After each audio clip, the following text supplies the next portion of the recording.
Hello, everyone. I'd like to welcome you back to another edition of Squaring a Circle with myself, Randall Carlson, and whomever else I can convince to join me in discussion, whether it's digitally, distance-wise, or right here in the studio. Tonight, this evening, I'm especially privileged to have a gentleman joining me in the studio who's known far and wide for his erudition, for his eloquence, for his crazy, rambling, outrageous, I lack a word for it, but I'm going to introduce him now. We've known each other going on maybe better than a decade now. Mm-hmm. Martin Grant, also known as, in his online presence, BIGnCornfed. And so let's just turn it over to you for a second, and let's let my listeners know what you do online with your podcast. I appreciate that introduction / warning to your listeners. A couple of things. My main focus as far as business is as a bullion dealer. I have a background in economics. I've been studying econ now for 35 years. When I first got out of the Marine Corps, I decided that I wanted to be extremely unbelievably wealthy. And I thought that the fastest track to that would be to become a stockbroker, certified financial planner, do all these, the Wall Street gig. Mm-hmm. Well, what I realized very quickly after getting there, getting my Series 7, getting a Series 63, becoming a stockbroker, I absolutely couldn't stand those people. I absolutely hated everything about finance and banking and the people that are in it. They were absolutely the worst humans I've ever been around. But you hear these horror stories about how these guys act, and the parties and the drugs, and none of it compares to what actually was going on in plain sight of everybody. And I just thought to myself, I can't be a part of this. This is disgusting. I want to make money, but not while making fun of investors behind their back. This is sick. So, being relatively arrogant, as you're already aware, I decided that I was going to just be broke and eat top ramen until I figured out how the real economy works and how the markets work and what swings them, etc. And I figured, hey, 8 months of top ramen, it's not going to kill me. 8 years of top ramen almost did, because that's how long it took me to really dig into the economy. I read everyone. I studied everything I could get my hands on. And I finally realized, okay, I see why the world works the way that it does, but I also see the reality behind it now. And so now I can start telling people the truth. And the truth is it's tricky, because the guys who are on like CNBC or Bloomberg or any of these, they're wordsmiths. Mm. Luckily for me, I am as well. I became one so that I could understand that the way that they say things is important. The actual words that they use, you might think that somebody misspeaks a little bit because the word that they used wasn't the perfect word that you would have chosen. And then you realize, no, actually, that was the tell. That was how they basically put themselves out of harm's way for lying. So now I do an online, it's on TikTok, which of course is interesting because TikTok censors everything now. You can quote something directly from any source. It doesn't matter what it is. It could be one of the laws of physics, and you'll get banned for misinformation. So that makes it kind of tough. So I have to be very careful about how I talk about the economy, but that's mostly what I talk about. And I'm a gold and silver bullion dealer, because I've realized that that's really the only place that you can put money right now that has no counterparty risk. It's just the safest place. The fact that it's gone up almost 100% in 5 years, that's a nice bonus. But I tell people, health insurance, you get car insurance, home insurance, you should have wealth insurance. And that's exactly what metals are. So that's what I do most of the time. Now, as you know, that's not my favorite thing. That's what I do because being able to make money and have your head hit the pillow every night, knowing that you're making money by helping people make money as well. Mm-hmm. That's a great feeling. It just feels good. It's like, okay, I did my part. I helped some people today and I feel good about it. However, Graham Hancock basically ruined my life. Now, before that, though, I should say that it wasn't Graham's fault. It was actually George Lucas, because I went and saw Raiders of the Lost Ark when I was 14 years old. Oh, that would probably do it to you at that age. Yes. Oh, I walked out of the theater and I said to my father, who never went to movies with me, but we were working. It was a matinee. We were working together. He had hired me to work on typewriters. That dates me, doesn't it? So we were working on typewriters together. And I said, hey, this movie's playing across the street. Can we go see it? And he said, I'll tell you what, if we get done in time for the 4:00 show, we'll go. Never worked so fast in my life. We go over there. We watch the movie. I walk out, and as we're walking up the sidewalk, I said, God, Dad, can you imagine? Can you imagine if there was such a thing? He goes, such a thing as what? And I said, as the Ark of the Covenants. And he said, I guess you really haven't gone to church much, have you? And I said, no, why? And he goes, there is. There's an Ark of the Covenants. It's in the Bible, and from all accounts, it's actually a real thing. And I said, you got to be kidding me. And he goes, well, I don't know if it spits fire in the sky like, the movie, but there is an Ark of the Covenants, and it's apparently you're supposed to be able to speak to God. And I said, wow, where is it? And he goes, dummy, did you not just watch the same movie I watched? It's called The Lost Ark. And I said, well, somebody's got to find it. My dad was a Navy SEAL, and he was very different about the way he approached certain things. He stopped, and I stopped, and he faced me, and he said, okay, go ahead. I said, all right, I will. And he said, I hope you do. And then we kept walking. And in my mind, that was the gauntlet. He laid down the gauntlet, like, okay, go find it then. If it's such a big deal to you, you got to be in your bonnet, go get it. And I thought, all right, I'm gonna. So you were 14. At 14 years old. Mm-hmm. How many years ago are we talking about now? More than 7 or 8. It was a couple decades ago, at least. What I get at is, okay, you set out essentially on a quest at the age of 14. Right. And what I'm wondering now is that what you got out in the trunk of your car? Is that why you're here? I can't. You found it? Well, I gotta be careful who I show it to, because you could burst into flames. Your face could melt, just like in the movie. The last guy who looked in my trunk, his face melted. Okay, well, I don't want my face to melt. No, it's too pretty. We got to keep it. It's much too, I would not want to deprive the world of that. No, absolutely not.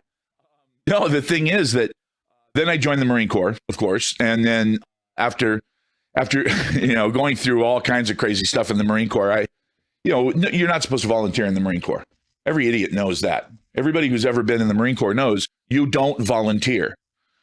So I volunteered for everything. And the reason I did was because 2 of my buddies were stupid enough to say that whatever I volunteered for, they would volunteer for as well. We made a pact. So I volunteered for every damn thing. One of the things I volunteered for was swim school. I didn't realize that would take me down a very different road in the Marine Corps, because I've been on the Marine Corps rifle team. So I thought, whatever I do, I'm going to have a rifle. I became a master combat swimmer, and you don't get a rifle. You don't get a firearm because they make noise. So before they send a SEAL team onto a beach, they want to make sure that if it's human intelligence, that it's correct. So they would send a combat swimmer onto the beach ahead of time to clear the beach, which means you get shot or stabbed if the intelligence is incorrect or blown up or whatever. So, and the reality is this: SEALs are tough dudes, and they're extremely well trained. As a matter of fact, they're probably $1 million a piece. That's why you don't send one of a group of them onto the beach first. Mm-hmm. You send a big dumb Viking up on the beach first, and if he gets blown up, well, we're easy to replace. We actually self-replicate. I've got 5 kids. So After that, I resumed my quest. And the quest was, unfortunately, I read Graham Hancock's book, and I believe that he's absolutely correct, and that just completely destroyed the search for the Ark. However, I did wonder if the Ark disappeared, if the Ark was lost for thousands of years, what else could there be? And also, how can this piece of technology exist? Because clearly it's a piece of technology. Yes. So what else is out there that I don't know about? And that's when I read Fingerprints of the Gods, when it literally, within a couple days of it coming out, I read that. And then from there, I just started reading everything I could get my hands on about anthropology, because I believe that, look, if these ancient civilizations existed, then, and remember, this is back in 1994 when everyone agreed that human beings, Homo sapiens sapien, was a 20,000-year-old species. Mm-hmm. And that before that, we'd been Cro-Magnon man, or Cro-Magnon man, if you're French. And before that, we'd been Neanderthal. Right. I do remember that. Yeah. That was the sequence when you saw the graphs of the hominid bent over yes. And then each stage you show the individual there is standing up finally, at the final over on the right side. Right. Standing up straight. He's moving his tassel to the other side of his cap, and he's got his master's degree, and you're like, oh, that's us. Well, that's actually not us at all. Right. But so there was no lineage from Neanderthal through Cro-Magnon to modern Homo sapiens sapiens. No. I read, this is the kind of stuff, I actually got called out on this on one of my live streams. The guy says, hey, you're probably one of those guys that reads textbooks for fun, huh? And I went, does that make me sound like a real nerd? Like, I'm not even in college anymore, and I'm still reading textbooks. So the Neanderthal Enigma by Norm Golb really, really broke it down. It was seminal because it was right at the end of the 90s when people were trying to figure out, like, what the hell are Neanderthals? What is Homo sapien? What's modern man? What's Cro-Magnon man? But what happened to Cro-Magnon man? Is there... Well, that's the beautiful part. We lost in the... There's no such thing. It was just a made-up thing. So, like Ötzi, the guy that they found up at the top of the Alps, that would have been considered Cro-Magnon man, but there's no such thing. It's just Homo sapien. Yeah. So now they've differentiated. This is the funny part, because we all know that Neanderthals were a very different species than us, but similar enough that, well, we made some whoopee with them. Yeah. Look. And once I learned that, that's when I kind of realized, okay, now I can explain Martin. That's exactly right. And a lot was clarified for me with that. When I was in the Marine Corps, I did drink quite a bit. And there were times where I woke up next to a girl that I thought, oh my God, a Neanderthal, what have I done? Oh, yeah. I thought you were going to say you reverted to your Neanderthal genes surfaced. No. Luckily, I've got just enough Homo sapien in me that I look more like one of us. But, the thing is that obviously they must have been fairly charming, because in the Levant, which is in Israel, we found evidence of them living simultaneously, Neanderthals and Homo sapiens, for 60,000 years. My God, I hated my neighbor next door to me after 2 weeks. I couldn't imagine living in a cave with a completely different species for 60,000 years unless we needed each other. We used each other for different purposes because they were physically built very differently than us. One of the tells is the bones in their legs, their femurs, are perfectly round. Ours are not perfectly round. Ours are shaped more like the wing of an airplane. They're elliptical. And the reason they're elliptical is because we take a lot of steps, and so front to back, they need to be stronger than side to side. Theirs were perfectly round, meaning that they did not walk. They didn't travel as much as we did. So what we figured out that as far as hunter-gatherers, they stayed very close to wherever they set up. Their village was their village forever, basically. On the other hand, Homo sapiens, we wandered all over the place. And then eventually we would wander back home if we chose to, or if we weren't run out of town like Ötzi was. So because of that, we had strengths and weaknesses. For instance, Neanderthals were burying their children with toys way before Homo sapiens were burying anybody, period. Well, it sounds pretty basic when you think about it on the surface, but when you dig a little deeper, if you're burying someone with something that they valued in this life, then you're assuming that they will have it on some other plane, in some other life. You're assuming that they've got some concept of an afterlife. They must have. And they also decorated their dead. They put ochre on them, and they dressed them up, and they made sure they were ready for the afterlife. Well, the concept of an afterlife, I mean, that's not something that some sort of crude caveman comes up with. And they were doing it thousands of years before us. And it looks like there's a little bit of evidence that shows they may have been talking before we were. And the reason was when our ancestors in Africa, you walk out of your hut or your building, whatever structure you live in, you see some animal, let's say it's a rabbit or whatever, a groundhog. The odds of you going hungry that day are just about zero. Neanderthals, however, lived in a frozen place called Europe, where they were going after enormous animals, and they had to do it in groups. Well, if you're hunting something that weighs 2,000 pounds and it's just you and your buddies, you better communicate really well, because one of you is getting killed every time you go out hunting unless you can communicate how to corner this thing, who's going to go up front, who gets the fun end and who gets the business end of this beast. And so because of that, we figured out that they communicated a lot better than we did, maybe communicated before we did at all, because we didn't really need to communicate in survival mode. So we found out that they didn't really die off. They became us. Wait. Pause there. Okay, now, is that the case? They became us? The Neanderthal became... You mean they were... Okay, so I'm thinking, number one, there were different species. Completely. Now, Neanderthals disappeared somewhere around 30,000 years ago. They found some evidence in southern Spain that suggests it might have been as late as 18,000 years ago. Okay, I'd be interested in seeing that. Yeah. 'Cause I was wondering if it couldn't be that as we discover specimens that are progressively younger, that we might get to 26,000 years ago.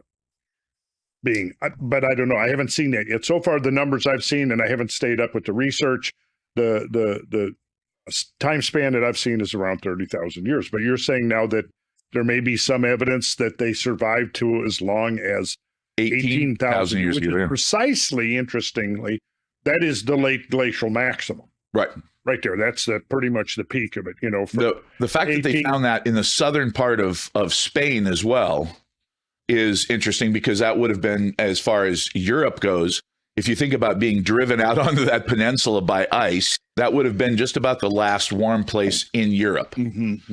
Makes sense. It does.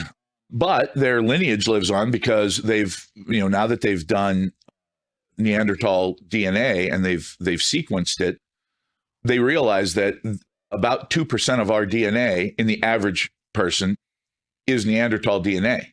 Now, there's one group of people, Africans from the Central Plains of Africa, have zero Neanderthal DNA. They are pure Homo sapiens sapiens. The rest of us have some mixture of Neanderthal DNA. And if you are lucky enough to be a redhead, oh yeah, gingers have more Neanderthal DNA than anyone else. Now they're starting to float the theory that perhaps Neanderthals were redheads. And the reason they say that is because the Neanderthals that we found were absolutely superhuman in terms of what they could do. We find them with multiple broken fingers that have healed, multiple broken arm bones that have healed. We found, these guys were tough. They would have made linebackers look like ballerinas, although ballerinas are pretty tough too. This was a very hardy species. And so when you look at some of the DNA that sort of bled over into humans, one of the things I ask, and nobody's, unfortunately, I get a little ahead of science sometimes, but one of the things I'm curious about, redheads are the only human beings on Earth that make their own vitamin D. They don't need sunlight. They don't have to take in vitamin D. Where does that come from? Well, it just so happens, and perhaps nobody's put this together before, that the redheads have more of the lineage of Neanderthals. And perhaps because Neanderthals were mostly, now they came all the way down into the Levant, into Israel, but they were mostly up in Europe, and they all the way across Siberia. As a matter of fact, one of the craziest things that we found is a Denisovan that looks like it was a hybrid, a female that was born of a Neanderthal parent and a Denisovan parent. We are getting way off into the Hobbit here now. Look, Homo florensis, the little people that lived in Indonesia. I mean, the average height was about 3.5 feet tall, and they died out about 18,000 years ago. Oh, really? Yeah. Very interesting how all of this happens. But, they were not as closely related as Neanderthals. I sometimes sort of hallucinate. What would it have been like to be able to actually talk to a Neanderthal? My understanding is that Neanderthals were just as you described, very robust, but they were not as tall. No, not at all. 5'4", 225 pounds. That's okay. That's consistent with what I can remember. Yeah, that's a fire plug of a guy right there. Yeah. Now, the interesting part is they had much, much larger brains than we did. And the one thing that I've seen throughout all of the mammalian study is that the larger the brain compared to the body, that always translates into intelligence. Mm-hmm. Like, there is no species that has a huge brain and a small body that's dumb as a bag of hammers. Mm-hmm. So the implication here is, because they were probably by volume about the same as a Homo sapien, but they were actually probably smarter than we were. Now, the one thing this is a caveat and a little sidebar, because this is something that anthropologists are having a real hard time with right now. Nobody wants to talk about this, which is why I love talking about it. Over the last 12,000 years, the average Homo sapien brain has shrunk by 15%. Over the last how many years? 12,000. 12,000. Okay. Now I know. Do you remember where you got this data? Because I would love to look. Oh, I'll send you the article. Okay, yeah, I'll shoot you the article, because it's something that when anthropologists saw this data, the first thing they said was, well, clearly it's because evolution. Our brains have become more efficient at processing information. The problem with that is that the amount of folds you have in your brain translate directly into how intelligent you are. And there is no evidence from the skulls that we've found that there were any more folds or any less folds then than there are now. In modern humans or in Neanderthals? In modern humans. Modern humans. So modern humans have lost 15% of their brain capacity size, volume, in the last 12,000 years. And no one can explain why, but I can. Obviously, 12,000 years ago, you and I both know that we were in the Younger Dryas period. And, yes. And prior to that, we had been in a ice age that had lasted, 50,000, 100,000 or something like that? That's a good question to bring up, and I don't want to distract you from your line of thought. But since you brought it up, what's appearing now is that what we call the late Wisconsin, at least in its North American incarnation, goes back to the Eemian, which was the substage 5E. Eemian lasted about 13,000 years. Okay. It was considered to be the closest analog to the Holocene. Okay. The Holocene that we're in now is now dated to the top of the Younger Dryas. Okay. 11,600, right? Right. In the stratigraphy of the column, it's at the top. The youngest is toward the top, right? Okay. We got to get that. Right. Look, the deeper you go, in most cases, the older you're going to get. Right. Right. So you got the bottom of the Younger Dryas just after 12,900. Okay. You got the top at 11,000. I've seen it vary now between 11,600 and 11,700. Right. Okay. Before that, for about 3,000 years, was an episode of warming called the Balling and then the Alarode. There was two of them very close, and they were separated, if I recall right, by the Older Dryas. But Right. the Older Dryas was much narrower in time span than the Younger Dryas. I've seen that. Right. Prior to the Balling was the late glacial maximum, Okay. when the glaciers were at their biggest. Now here's what we're getting at. When you go back to the Eemian, Mm-hmm. it's now dated that the top of the Eemian was 116,000 years ago. The bottom of the Eemian, E-E-M-I-A-N, Okay. was at about 119,000. What did I say? 116 to 129,000. So Okay. 13,000 years, Okay. right? It was actually much warmer than now during that Eemian period. Okay. Glaciers were shrunk way back. In fact, the glacier mass on Greenland had shrunk back so much that it had formed two smaller ice caps that were now separated. So you could have traveled from the west coast to the east coast of Greenland without having to cross the ice. Got it. Because there was a whole band in the middle of Greenland that was completely deglaciated during the Eemian. Sea levels, I recently wrote a couple of articles on this. Sea levels were up to 20 and more feet higher. Okay. Something happened after 116,000 years ago. And in North America, I don't remember all of the terminology for the European incarnation of it. It might have been the Therm. In America, it was the Wisconsin Ice Age, right? So the late Wisconsin, glaciers grew after 116,000 years. Okay.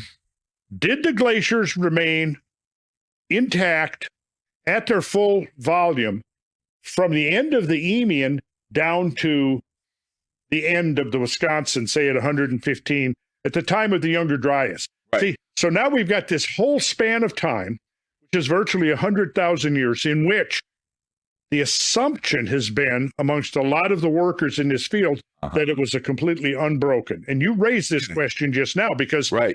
what the evidence seems to show is that no, it wasn't one fully intact, more or less stable ice age from the end of the Eemian to the beginning of the Holocene. Got it. There may have been several stages within there where the ice shrunk back and sea levels rose almost to modern levels. So this is a controversial area right now. I've just done some research into that. Haven't really had a chance to study it yet, but that directly goes to the question you just raised. Right.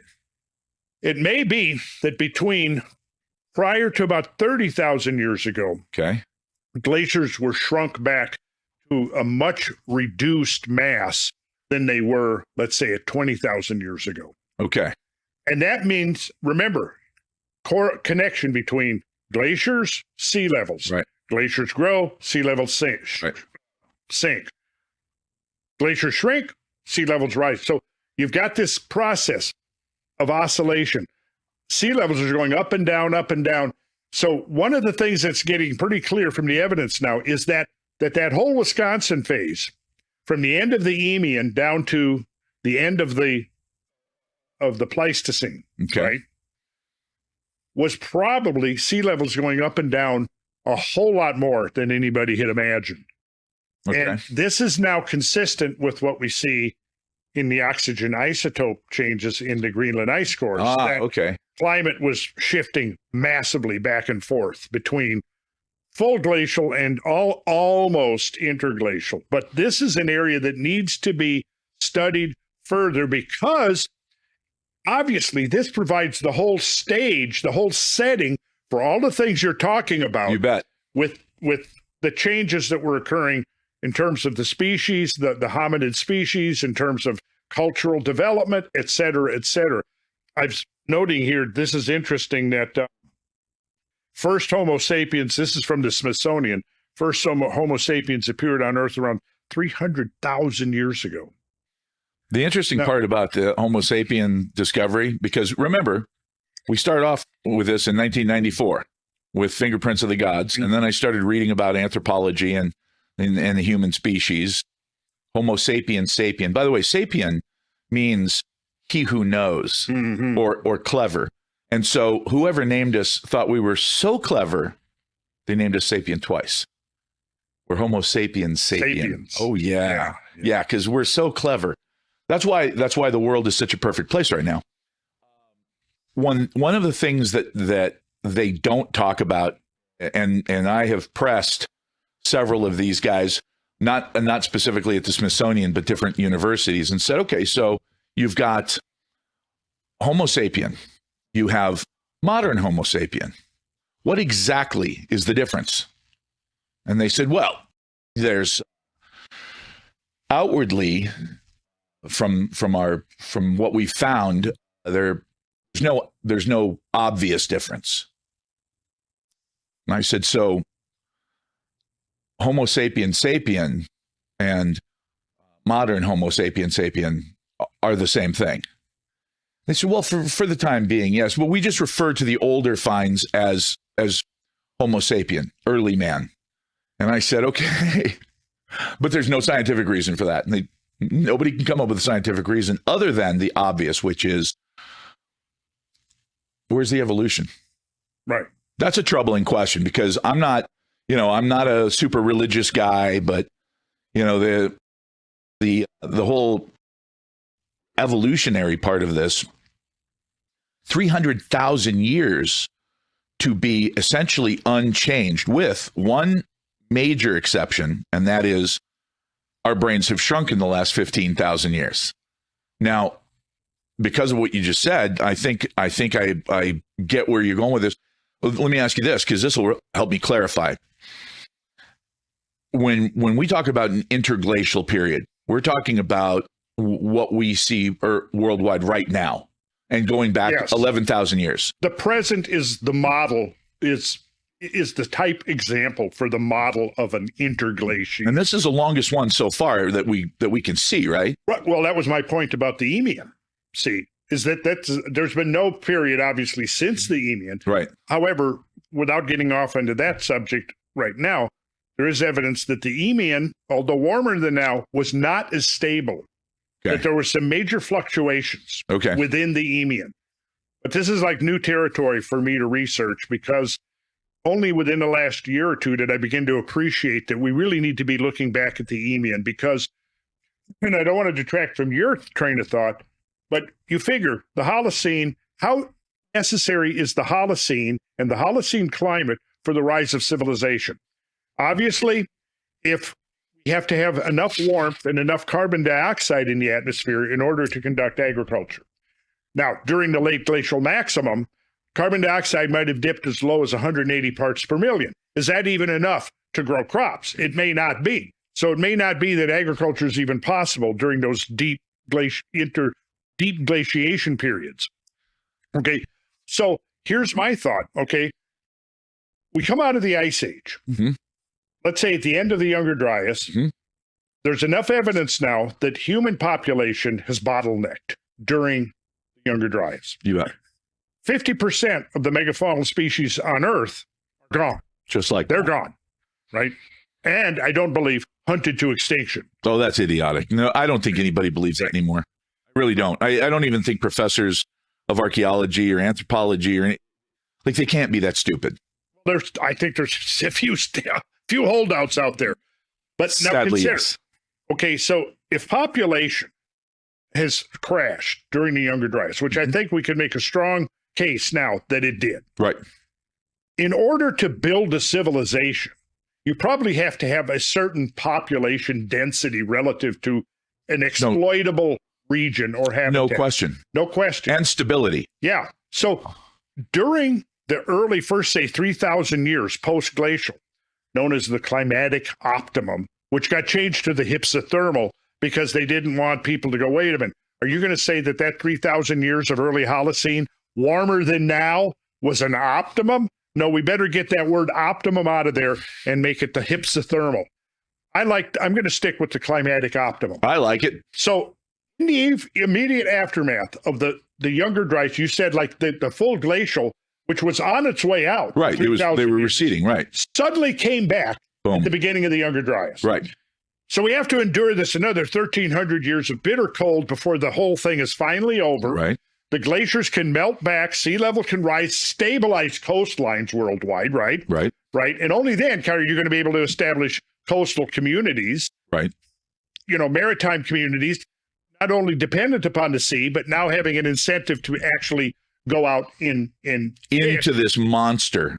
Yeah. Yeah. And only when you've got stable coastline are you going to now be able to create stable communities that are exploiting the resources, the marine resources. And because of their exploitation of marine resources, of course, they're going to start venturing back out into the sea itself via whatever kind of boat or whatever they happen to be using. Right. And what seems that they were initially using was boats made out of papyrus reeds in both Eastern and Western hemispheres. We see it in the Tigris Euphrates, and we see it in South America, building boats of reeds 5,000 to 8,000 years ago.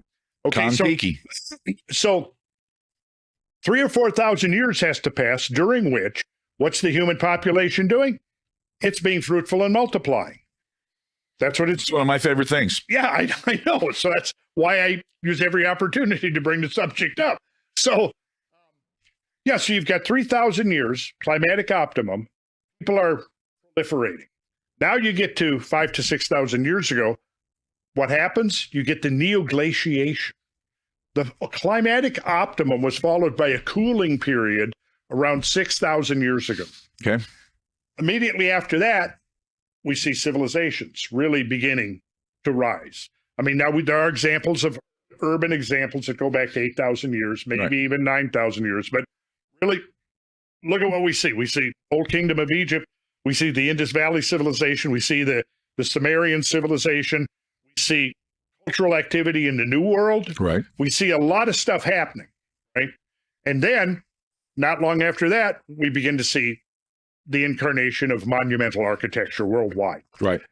It would almost seem, but basically, if you require a fairly substantial labor force to undertake monumental architecture, enormous. Yeah, you're going to have a population to draw from. Whatever. Right. I mean, we're not talking slaves here, whatever, but there have to be a lot of people to do this. Let's say 8,000, 9,000 years ago, there weren't that many people. The population density was very low. There was no reason. What was the incentive during the climatic optimum when you had a longer growing season and you had a very prolific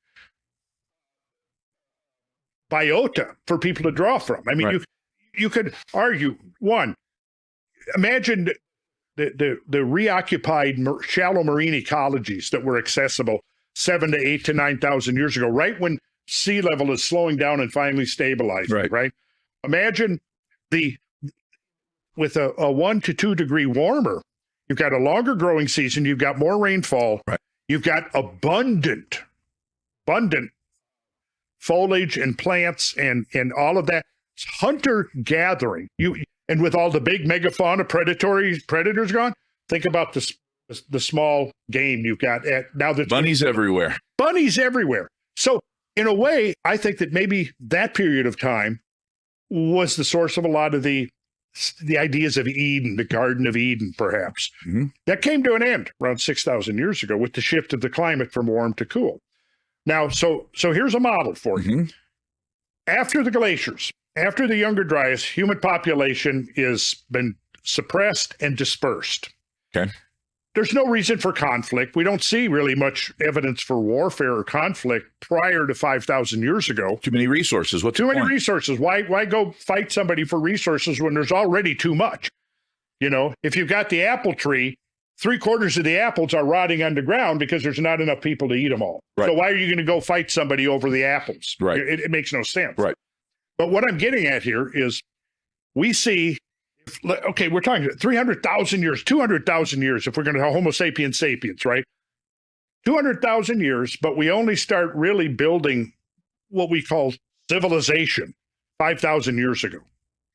Well, place that in the context of the Holocene, right? Now, what happens, what we see, and I'm getting to a point here, and I'm going to turn it back to you. I would like to mention that one of our original sponsors at Cosmographia, CBD from the Gods, is following us here to our new podcast, Squaring the Circle. As many of you know, I've been using their products for going on 4 years now, and having tried a number of CBD brands, CBD from the Gods seems the most effective for my needs, which is primarily as a sleep aid and as a remedy for inflammation and associated pain. I use both the oil and the salve. My wife also likes their products, especially the salve, which alleviates the pain in her hands, which is the result of working for years as an electrician. If you've been thinking about trying a CBD product and experiencing the benefits for yourself, give CBD from the Gods a try. To learn more and see their product line, check out cbdfromthegods.com.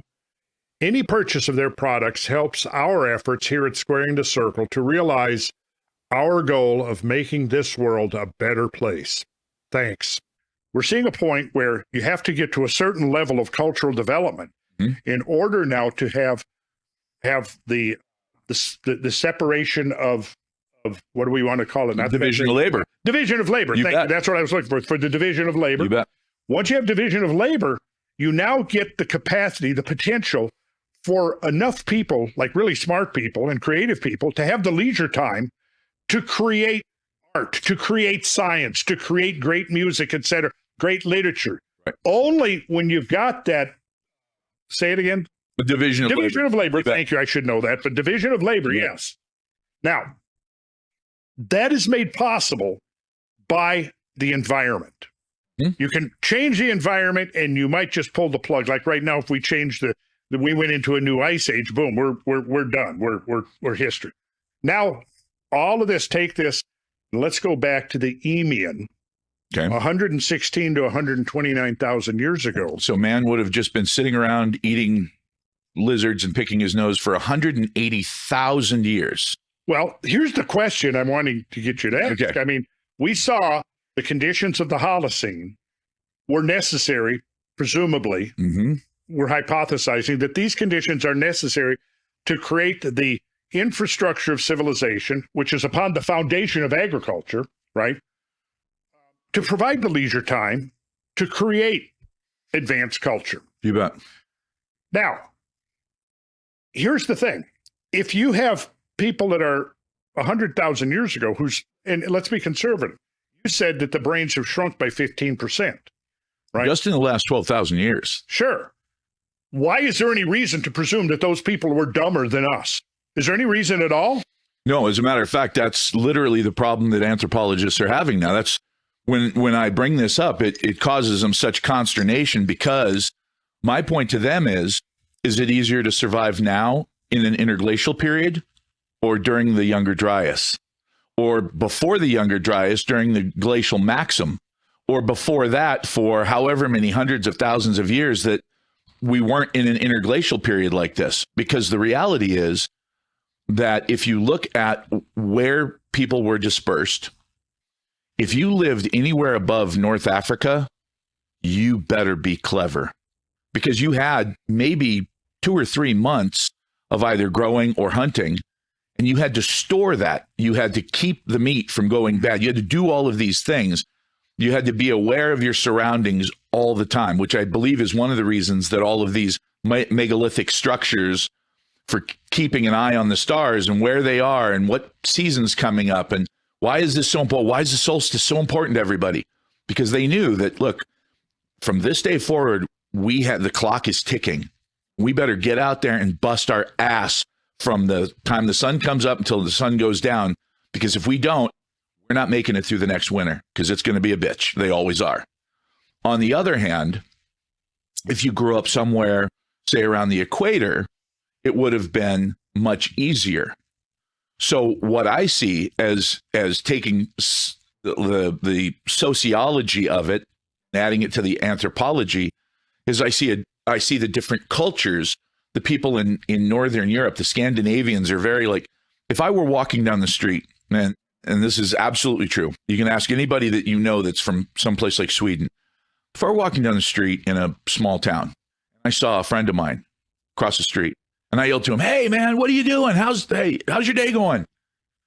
He'd be horrified, like, "Oh my God, why are you making such a spectacle? You're embarrassing yourself." If I walk by somebody that I don't know, and I said, "Hey, how you doing?" They want to know, like, is this a joke? Why the hell do you care how I'm doing?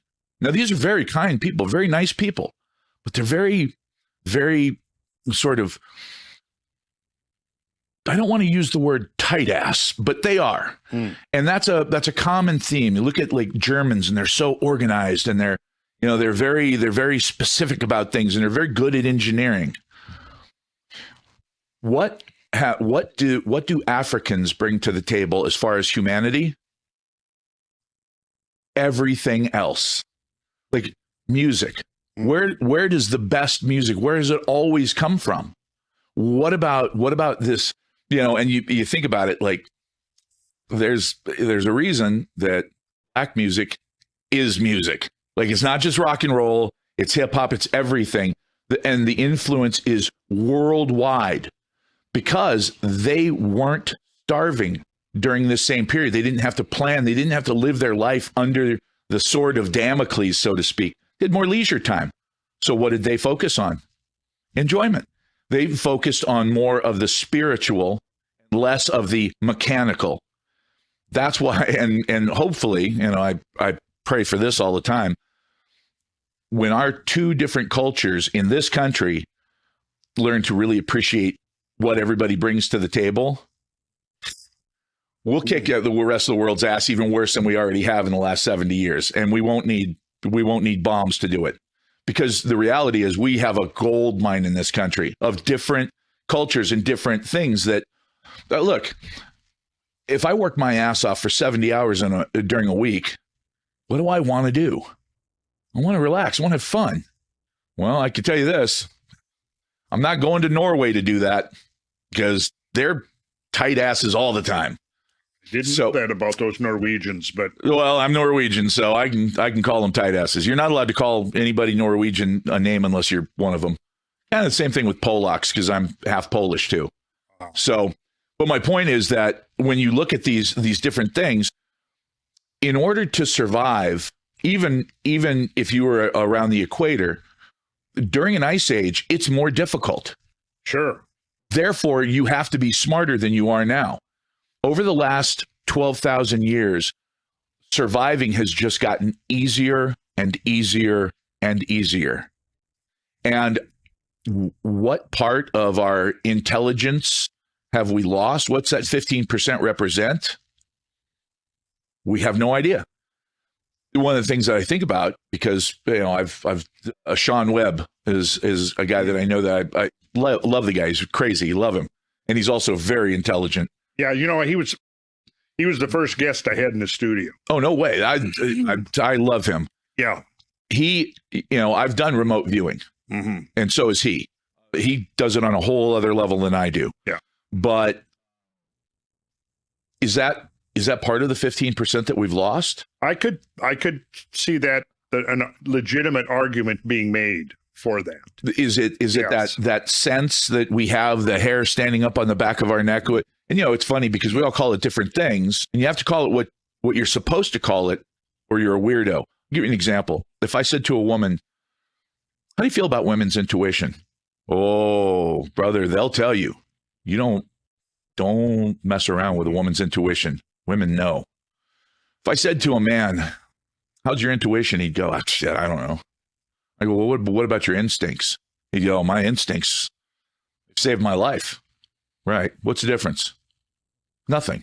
Instincts, intuition, two different words for the exact same thing. I think so. What about psychic ability? Mm-hmm. What's the difference? It's all the same shit. We just call it different things because depending on what part of society you're in, you're allowed to call it something without everybody laughing at you. If I walked into look, I put creamer in my coffee. I put flavored creamer in my coffee. And all of my Marine Corps buddies started laughing, and they said, "We didn't know you were gay." I mean, not that there's anything wrong with it. And I said, "What? Why you get? I don't get it." And they were like, "Well, flavored creamer." I was like, man, whatever. And they were like, no, there's nothing wrong with being gay. As a matter of fact, you can be in the Marine Corps now. This really, like, it's that, like, that's men's culture is pretty, especially older guys, we're ruthless. You're not allowed to be ruthless anymore, but we're ruthless on each other. And it's a screening process is really what it is to figure out, like, who can hack it and who's yes. too fragile. Yes. Because you don't want the fragile guys with you if the shit hits the fan.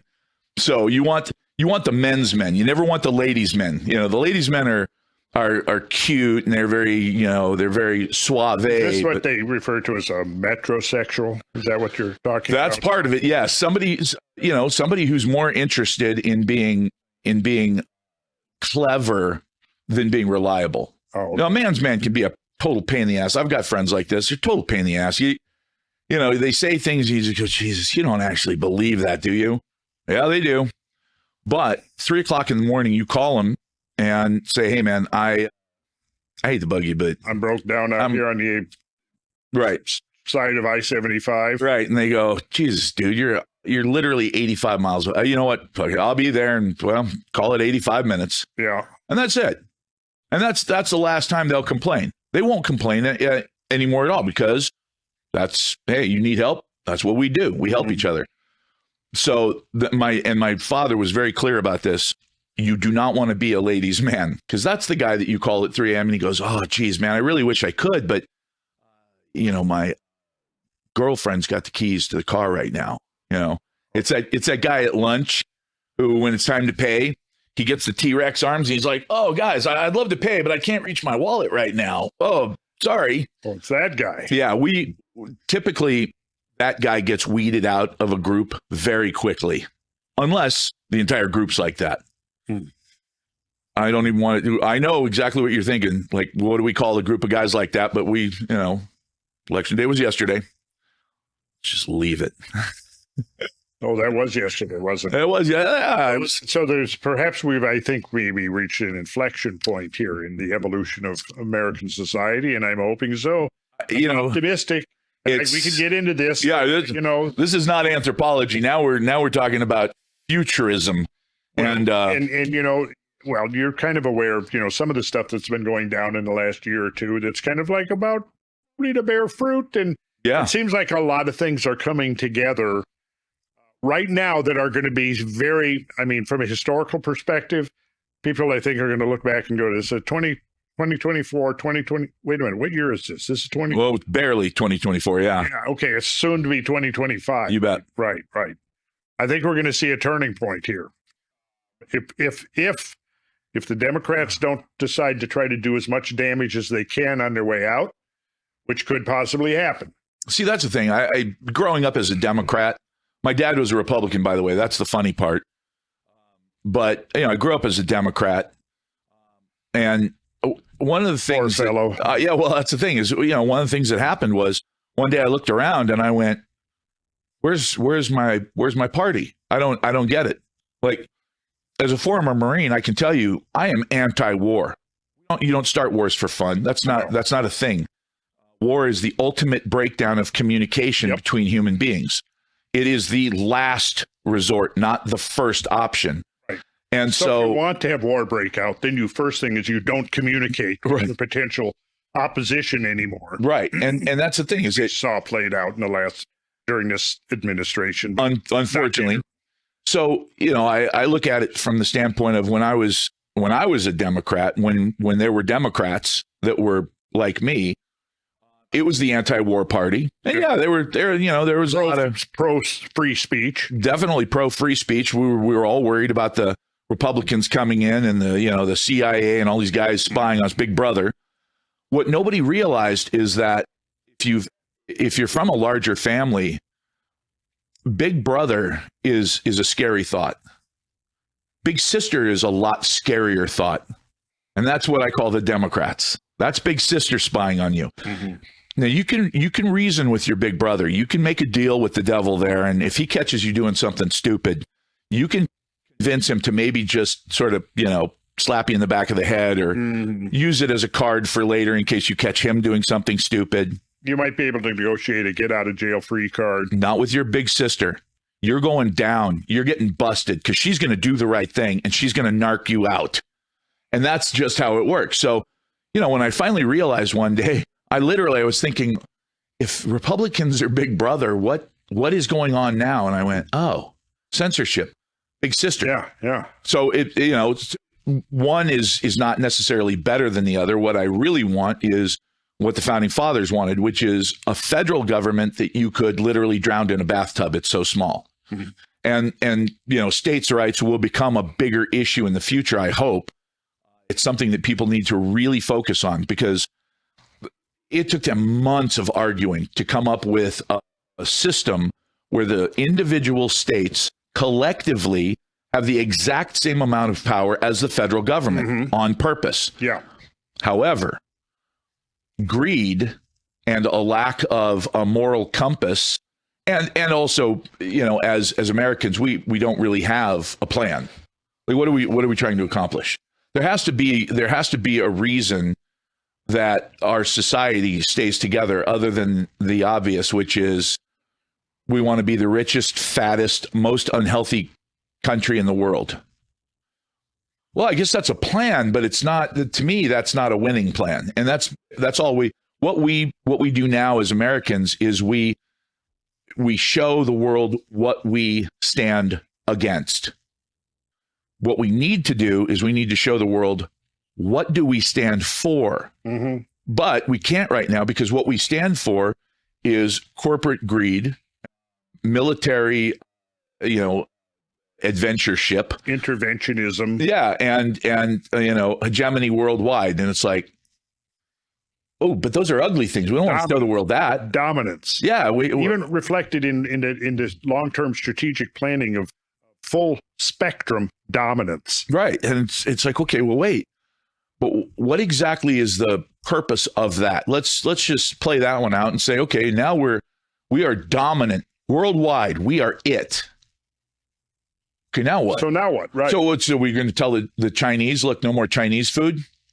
I mean, what's the point in taking over China what are you going to do? Make them less Chinese? You're going to take over India and say, look, this Hindu stuff's not going to work for us. I mean, it seems almost silly, even though it's incredibly dangerous. It seems almost ridiculous that we would want to take over the world. Like, I don't know about you, but I want Brazil to stay exactly the way it is. The girls down there are awesome. And by the way, their barbecue's pretty damn good too. Don't change for us. You stay Brazil. And by the way, Africa, there's some pretty cool stuff going on in Africa, especially when we take our foot off their neck. Mongolia. Yeah. I don't know anything about Mongolia except Ulaanbaatar is the capital, and I'd like to go there. Yeah. Just because I want to see it. That's it. I mean, we're now, what's emerging is a global culture. Right. And, you want to talk about diversity. Well, I mean, we've already organically and naturally have that. We don't need political movements to impose diversity because we've got that. That's what you're talking about. Right. And if that could come together organically and spontaneously, it'll be a great thing. But if you try to force it into being, it's not going to be a great thing. Right. Let's take it back around to the deep history we were talking about a minute ago. Okay. A few minutes ago. In terms of what we're seeing happening right now, I think I called it an inflection point. And I think the inflection point is that what is named the Turning Point USA? Turning Point. No, Charlie Kirk. Oh, I've never seen stuff. I've heard the name. Charlie Kirk, right? Yeah, I mean, I've heard. He goes around to campuses and gets engaged in debates with woke students and all, and almost always completely deconstructs their arguments. Right. Not always. I've heard him a few times. There's a couple of things, but we won't get into that. But anyways, Turning Point USA. That's kind of a political expression for the idea I've got, in essentially, which is on a let's say, on a greater cultural level, which is that human civilization on Earth is at a turning point. Because now, up to now, we have been completely vulnerable to the kinds of catastrophes, natural catastrophes, that have wiped out civilizations that have preceded us, both during the Holocene and presumably pre-Holocene, right? So we're in a position where I think we need to really prioritize crossing that threshold of vulnerability. because now we're on the vulnerable side and we need to be on the invulnerable side. In September, we were given a little wake-up call. Nobody noticed it. I've been talking about it. An 800-foot asteroid zoomed less than halfway to the moon, came by the Earth, right? If that thing had been on a little bit different trajectory, coming in a little bit different angle, it could have collided with the Earth. Now, if it had collided with, let's say, the East Coast of the United States, instantly 1 million people would have been incinerated.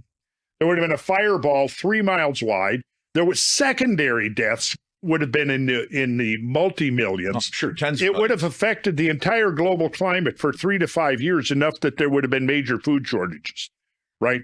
We came literally within a hair's breadth of that.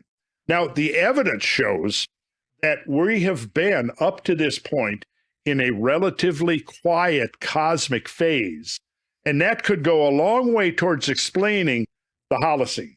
Mm-hmm. And it's not only the conditions, the terrestrial conditions, that are important for the emergence of civilization. Right. It's the cosmic conditions as well. Right. And I think you and I have talked about that a lot. Right. Going back to the Eemian for a second. Mm-hmm. If we look at a civilization such as us, now think of the Renaissance. Mm-hmm. The Renaissance occurred in a little break that occurred between phase 1 and phase 2 of the Little Ice Age. You bet. Got a little bit of a break. Boom, Renaissance, followed by scientific enlightenment. If we go back to the medieval warm period, mm-hmm. which was when farmers, when Scandinavians were farming the west coast of Greenland, where it's permafrost now. That was a period that was warmer than now. Right. And what happened is that we came out of the Dark Ages between 900 and 1,000 years ago. First thing that happened, Islamic culture blossomed, probably because of the favorable climatic and environmental conditions of that area of the world. But they were the ones now who took classical learning, who took philosophy and mathematics and geometry. The sciences that inherited from the Greeks right. were preserved by the Arabs. And then during the Crusades, they were transferred over to Europe. And then look what happened to Europe. But now in the middle, when you talk about the medieval warm period, mm-hmm. we're talking about, let's say, 1000 AD to around 1300 in round numbers. Okay. Variation, regional variations and so on. But roughly that's, so now you have 150 years up to, let's say, about 1150. Okay, so now what has happened, because we've come out of the cold of the Dark Ages, right? Planet has warmed. There's more rainfall, longer growing season. European society prospered because of abundant crops. People were having plenty to eat. They were not malnourished anymore. Population grew. Right. Lifespans increased. Child mortality decreased. Even human stature increased by, on average, 3 to 4 inches at least, 5 inches in some cases, over just a few generations. It took about 150 years of that kind of wealth. And then, only then, was there the potential to undertake this tremendous, this great enterprise of the cathedral building. Cathedrals, exactly, yeah. Right. So then look what happened. When that warmth came to an end in the early 1300s, that coincided precisely with the end of the great cathedral building era. Why? Well, cold weather caused crop failures. Crop failures led to malnutrition. Malnutrition led to the spread of pandemic diseases, such as the bubonic plague. And after the bubonic plague, Europe was set back by several centuries. Right. Okay, so now let's take the Holocene as a 11,600 year period. We have nothing like that as we go back through the Wisconsin ice ages. We have no period comparable to that until we get to the Eemian. Now, the thing is, when you have agricultural abundance, what follows from that? The leisure time. You bet. The leisure time, the division of labor and leisure time. And now we can do all those things that we were talking about that advance humanity, that advance society, and so on. And the question would be, in my mind, okay, if you've got those favorable conditions, and given the nature and spirit and intelligence of Homo sapiens sapiens, how would you not have the blossoming of civilization? Why would you not have accumulated learning and traditions that are now passed on and improved from generation to generation. So extrapolate back to the 13,000 years of the Eemian. Mm-hmm. Here's my question. How would it have been possible during that analog to our modern Holocene? How would it have been possible for civilization in some form or another not to arise? You see where I'm going with that thinking? Yeah, because the reality is that when you look at the total amount of unexplainable debris, we'll call it debris for the time being, debris around the world, and then you look at how the entire surface of the earth shifts constantly. It's constantly changing because of rain, because of upheavals, because of volcanoes. I know where you're going with this. So the little bits that we find, that's why he called it fingerprints of the gods. Graham Hancock was absolutely right. Yeah, absolutely right. Because the reality is, I can't imagine a scenario where, let's go back to 300,000 years ago. Okay. Now, first of all, the reason that we've gone back 300,000 years, and when I started, it was 20,000, and then they moved it back to 40,000, and then they moved it back several years later to 60. And then they moved it all the way back to 120,000 years about 20 years ago. And I thought at the time, 120,000 years is a hell of a long time. But then they moved it back to 160, then 180. Finally, with this discovery, that they say 300,000, but the exact number is 290,000 years ago. So they, at this point, they're just rounding up because why not? But 290,000 years. It's hard for a human being whose average lifespan is 70 years. It's hard to put 290,000 years into perspective, because the oldest living thing that we've got would be the bristlecone pine in Death Valley. Yeah. The bristlecone pine is supposed to be somewhere around 5,500 years old. 5,500 years doesn't really do it justice. 290,000 years at 72 years per lifespan is over 4,000 lifespans. 4,000 lifespans. Okay. If I'm not mistaken, going back to the birth of Christ would be about 200. Probably about right. Lifespans. So 200 lifespans, and you're all the way back at BC. Yeah. How many did you say? 200. 200 lifespans. Right. Okay. But not, let's be clear, not a lifespan, say 72 years. Right. So we would divide 72 into 2,000. Oh, you know what? I realized what I did wrong there, because I'm thinking of generations. Right. And generations are 20 years. That's considered a generation. So that would be 100. So 100 generations ago. Now, the question is, at 20 years, you're talking about 20 years. What are you talking about?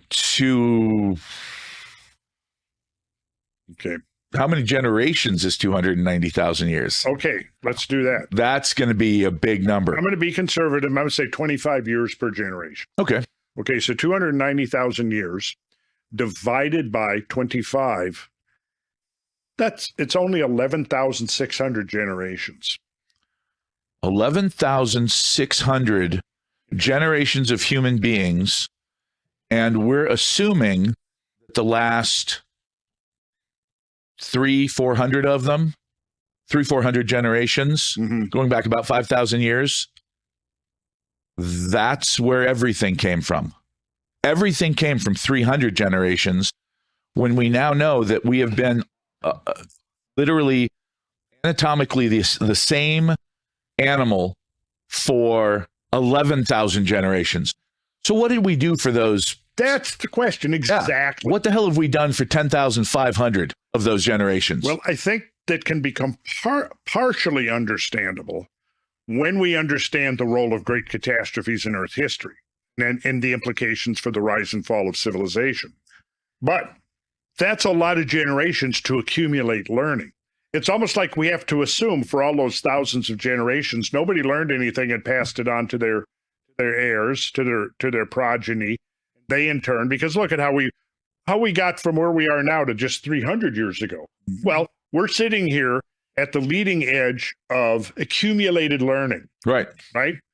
And most of this learning, most of it is within the last 300 years. You bet. Although the core principles we've inherited from thousands of years ago, Bingo, upon which we have built our modern knowledge of nature and the world that essentially gives modern civilization its form. How did Hippocrates know that all health starts in the gut?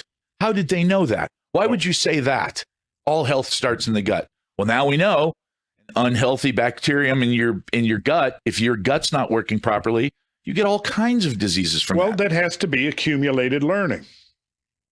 But we make it sound like Hippocrates came up with that shit himself, and you and I both know that's not how it works. Mm-hmm. You know, I mean, look, I come up with crazy ideas all the time that nobody else has ever thought of, and that's because I'm nuts.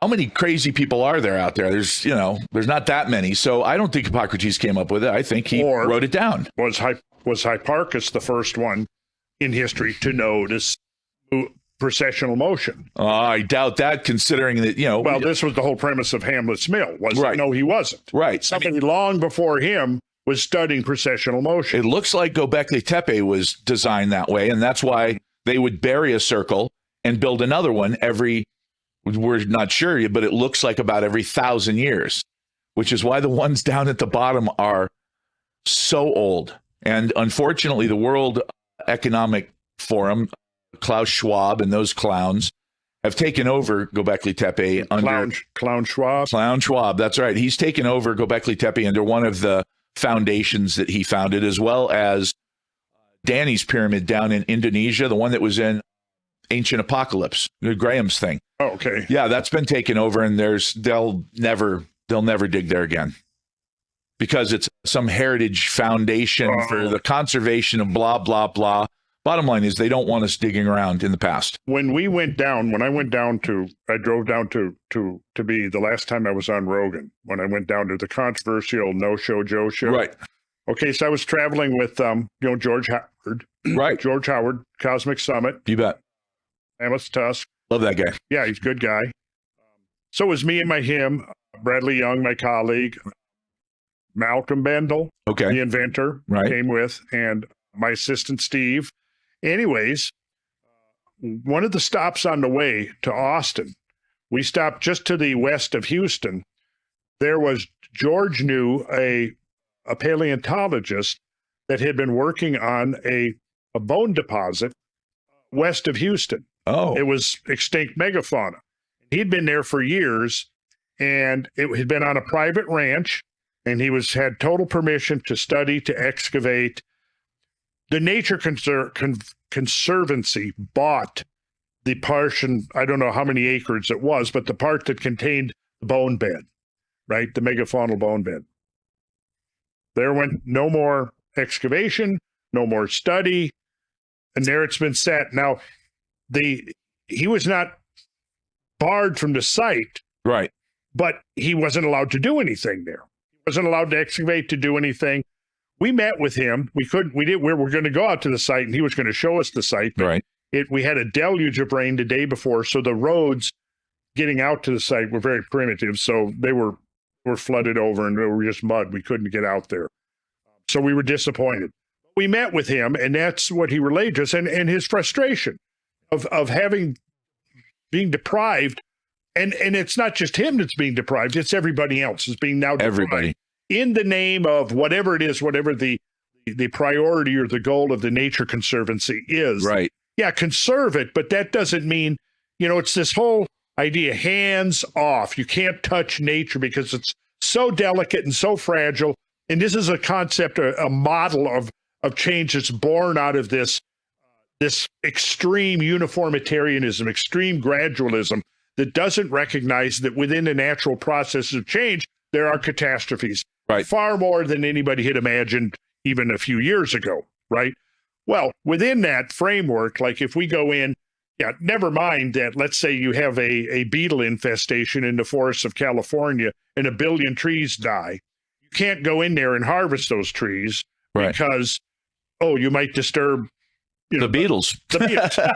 Yeah. So then what happens? You have this buildup of huge fuel load. Right. And if you look at the worst forest fires of the last decade or two, where are they occurring? They're occurring on land forests that are being managed by the federal government. That's right. Right. Not the private forest, because the private forests, they're particularly Cleaning it up. eastern forests, are almost all private. That's not where you're seeing these Massive fires. Exactly. But let's go back and get to the one point that I want to kind of make. We've been kind of coming at it in a somewhat convoluted way, but I think we can get there. I would propose as a possibility, we think about this, that if we want to talk about ancient civilizations and, some heritage, some legacy from long ago, maybe we haven't been looking back far enough.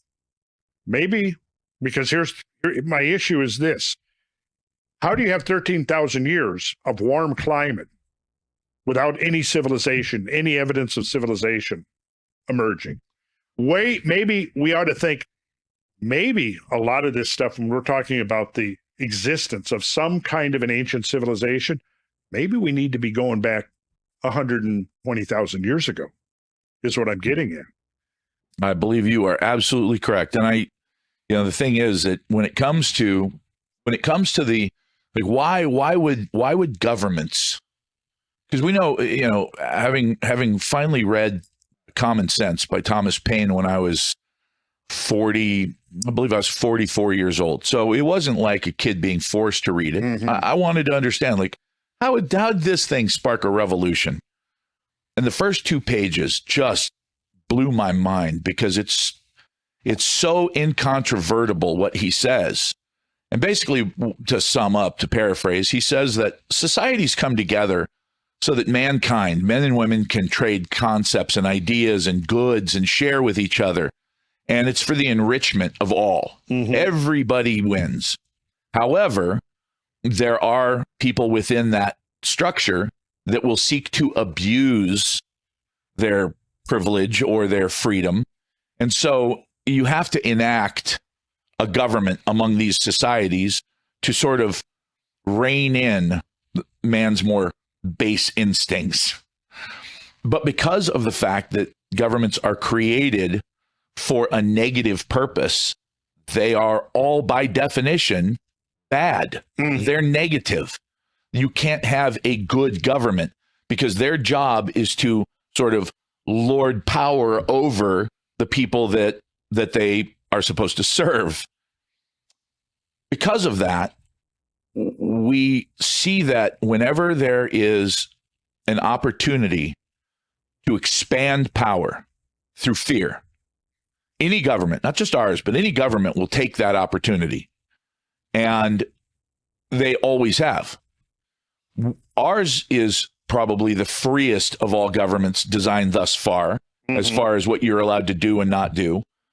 But even ours suffers from the fact that at its core, it's a government, period. So if they knew something that would disempower them, if they knew something that would make them look less capable or just downright helpless, they would never share that with anyone. That would literally be the antithesis of what they're trying to accomplish. Mm-hmm. When I look at all of these ancient sites, what I see all of these very powerful people trying to keep us from discovering more, like Clovis first. If you said that Clovis wasn't the oldest group of people in North America, for 80 years, you were done. You would never work again. Yeah. If you were a professor, you lost your job almost overnight. And I don't mean like over the course of years. You lost your job within weeks, permanently, forever. It was a permanent revocation of your credentials. You're an idiot. You're nuts. Go, get out. And everyone would turn their back on you. Why? How is that scientific? Well, it's not. It simply is what it is. You can't look beneath the surface layer where you found the Clovis bones. But what if there's something deeper? There's nothing deeper. Do not dig. Well, that was exactly what Al Goodyear encountered in his dig out on the Savannah River, the Clovis site. Bingo. And we went out there with Graham and visited. Graham and George was there. We went out and visited, took a little tour of the site with Al. You bet. He showed us the horizon, the Clovis horizon. And he said for long years and years, he believed, well, there was no reason to dig down lower because there was nothing there. Right. But he said people kept asking him, a lot of them were students, who said, well, what's down underneath it? And he said, well, nothing.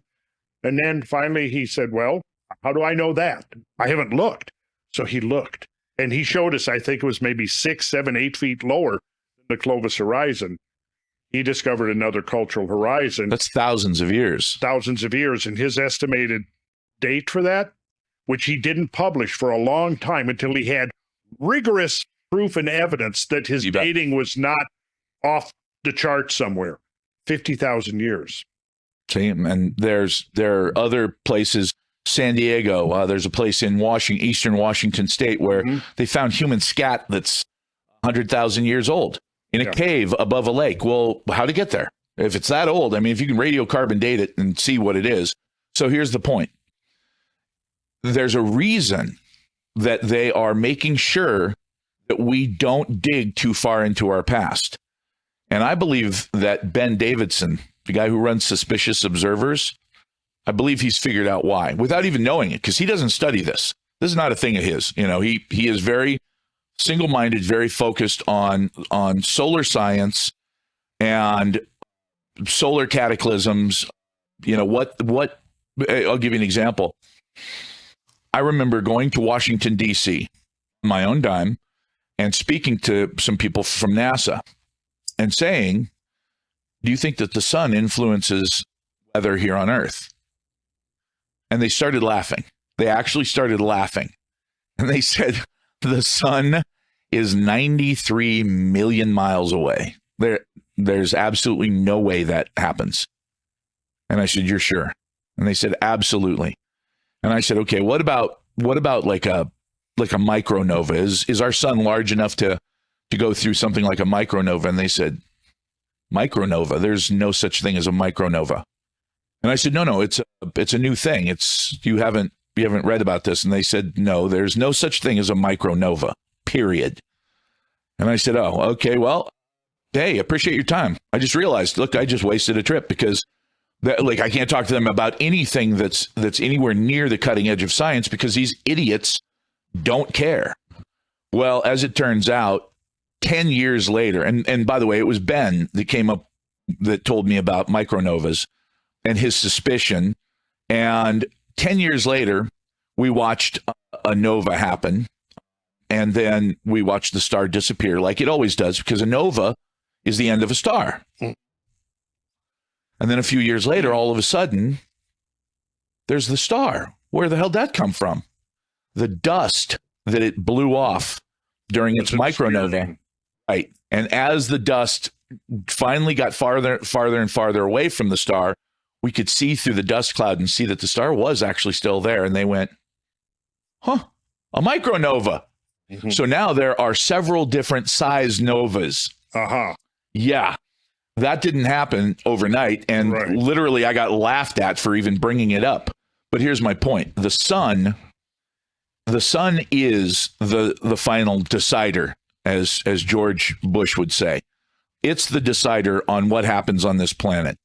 So if I were going to look back over the last 115, 120,000 years, that would be the thing that I would look for more than anything else. And the reason I say that is because it appears now, and this is, Suspicious Observers. Ben's been, I remember at one point I called him and I said, hey, you do Space Weather News every morning, right? And he said, yeah. And I said, yeah, because I listen to it every morning. So I've been listening to it now for, I don't know, several years.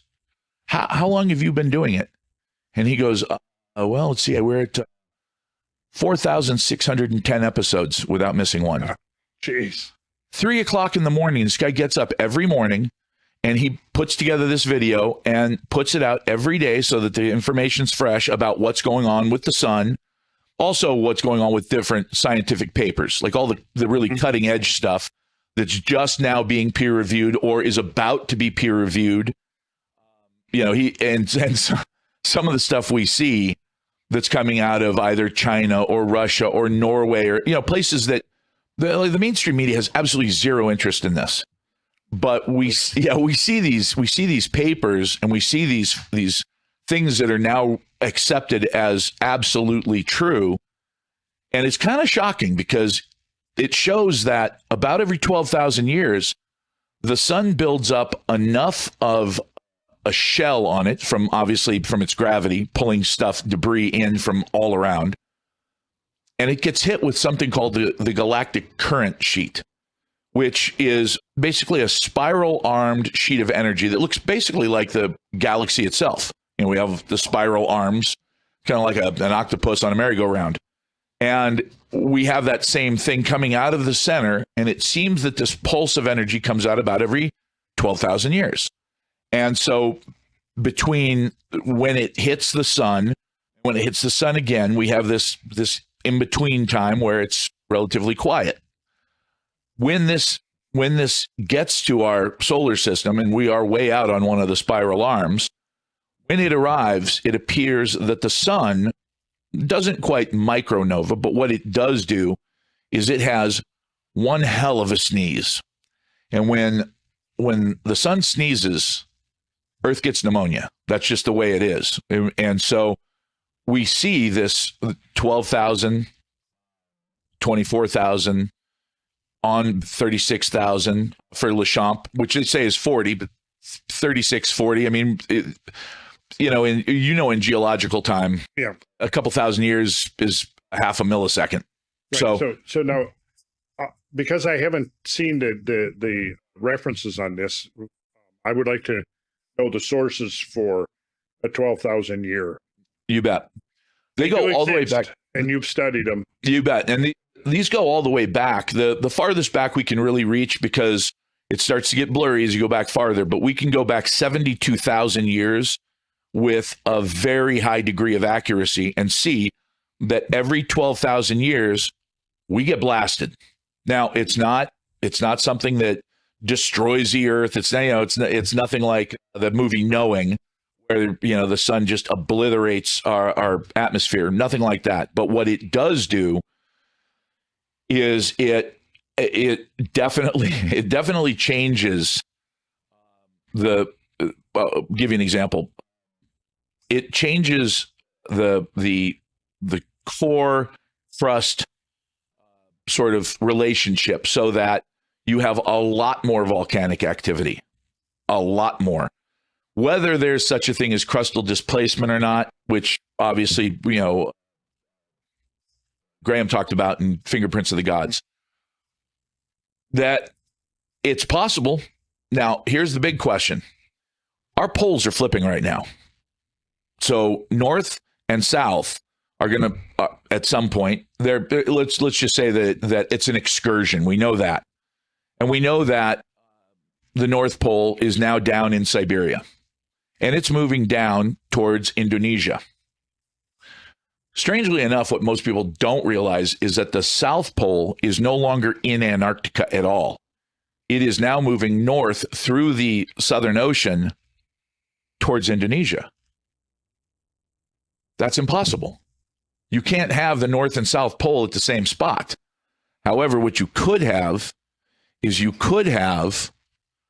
one popping out on the other side of the world from Indonesia. Now, if that happens, it would be one hell of a coincidence, because that would be Brazil, where right now, for no reason that anyone can explain, there is an enormous and growing hole in the ozone layer. They call it the South Atlantic Anomaly. Mm-hmm.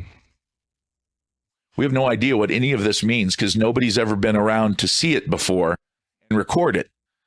However, we do know that it is absolutely happening. The poles are shifting.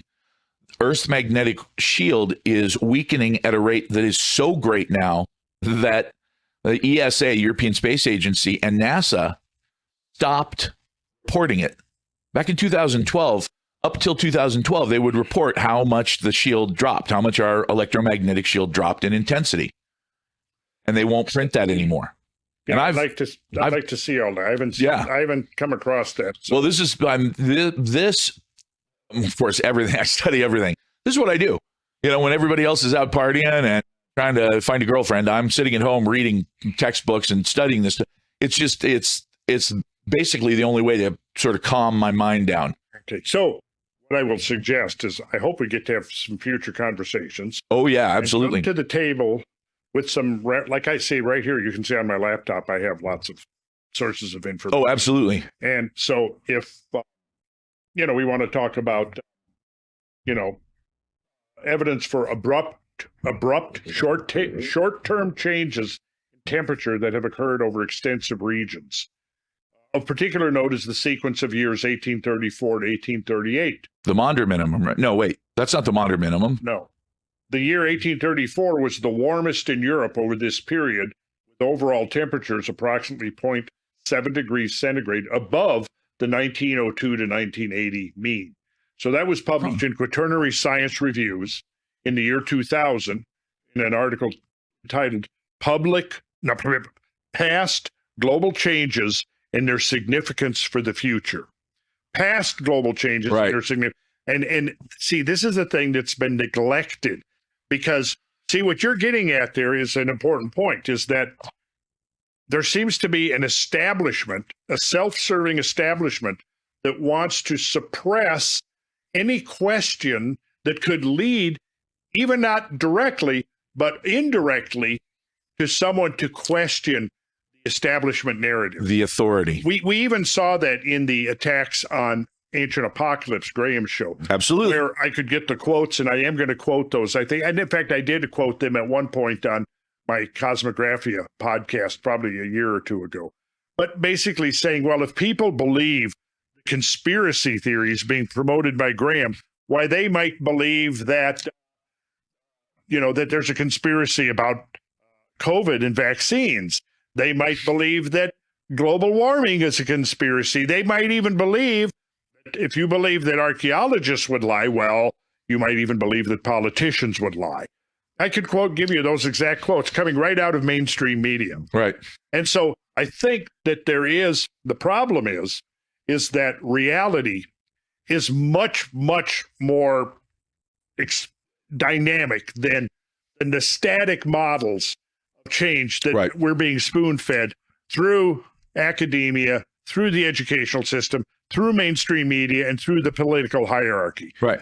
And their precarious control, social control they have, depends upon that strict control of that the narrative. You bet. Because if it's a house of cards, you might just pull one card out and the whole damn thing collapses. Right. So if we accept the fact that there might have been civilizations that have been lost to history, well, then that would raise the question, well, what caused an ancient civilization to become lost?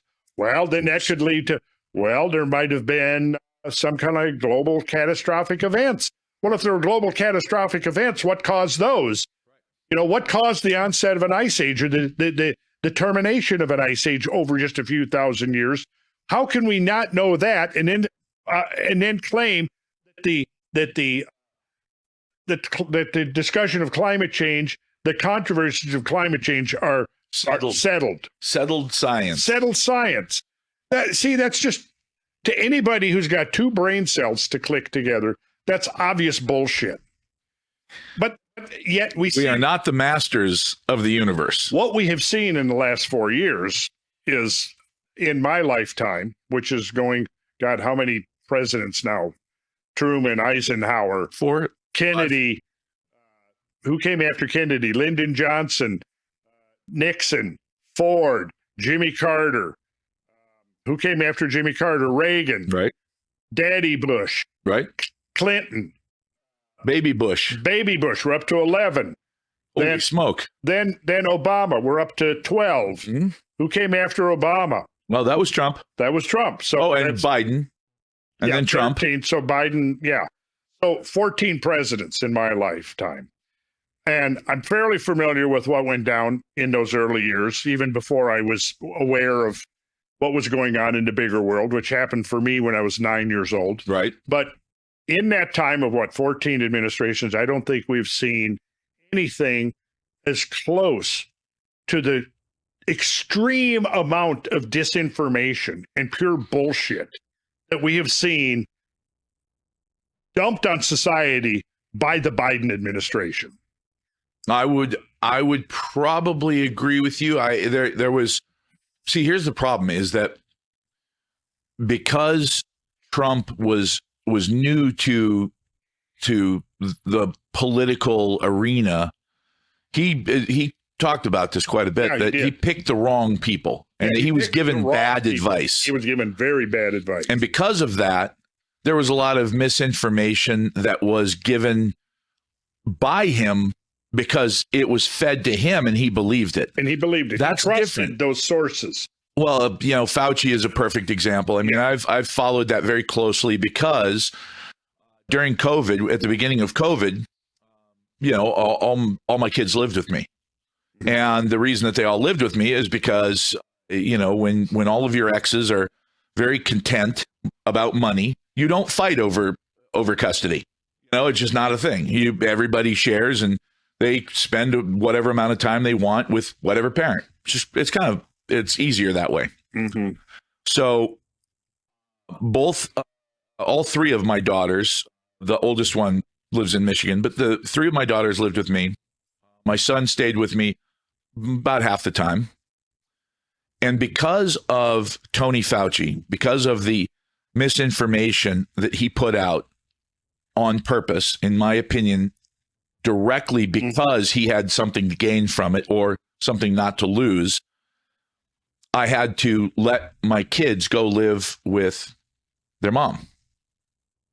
Because I was told that if I got COVID, it would kill me because of my age, because of the fact that I have an incredibly high red blood cell count.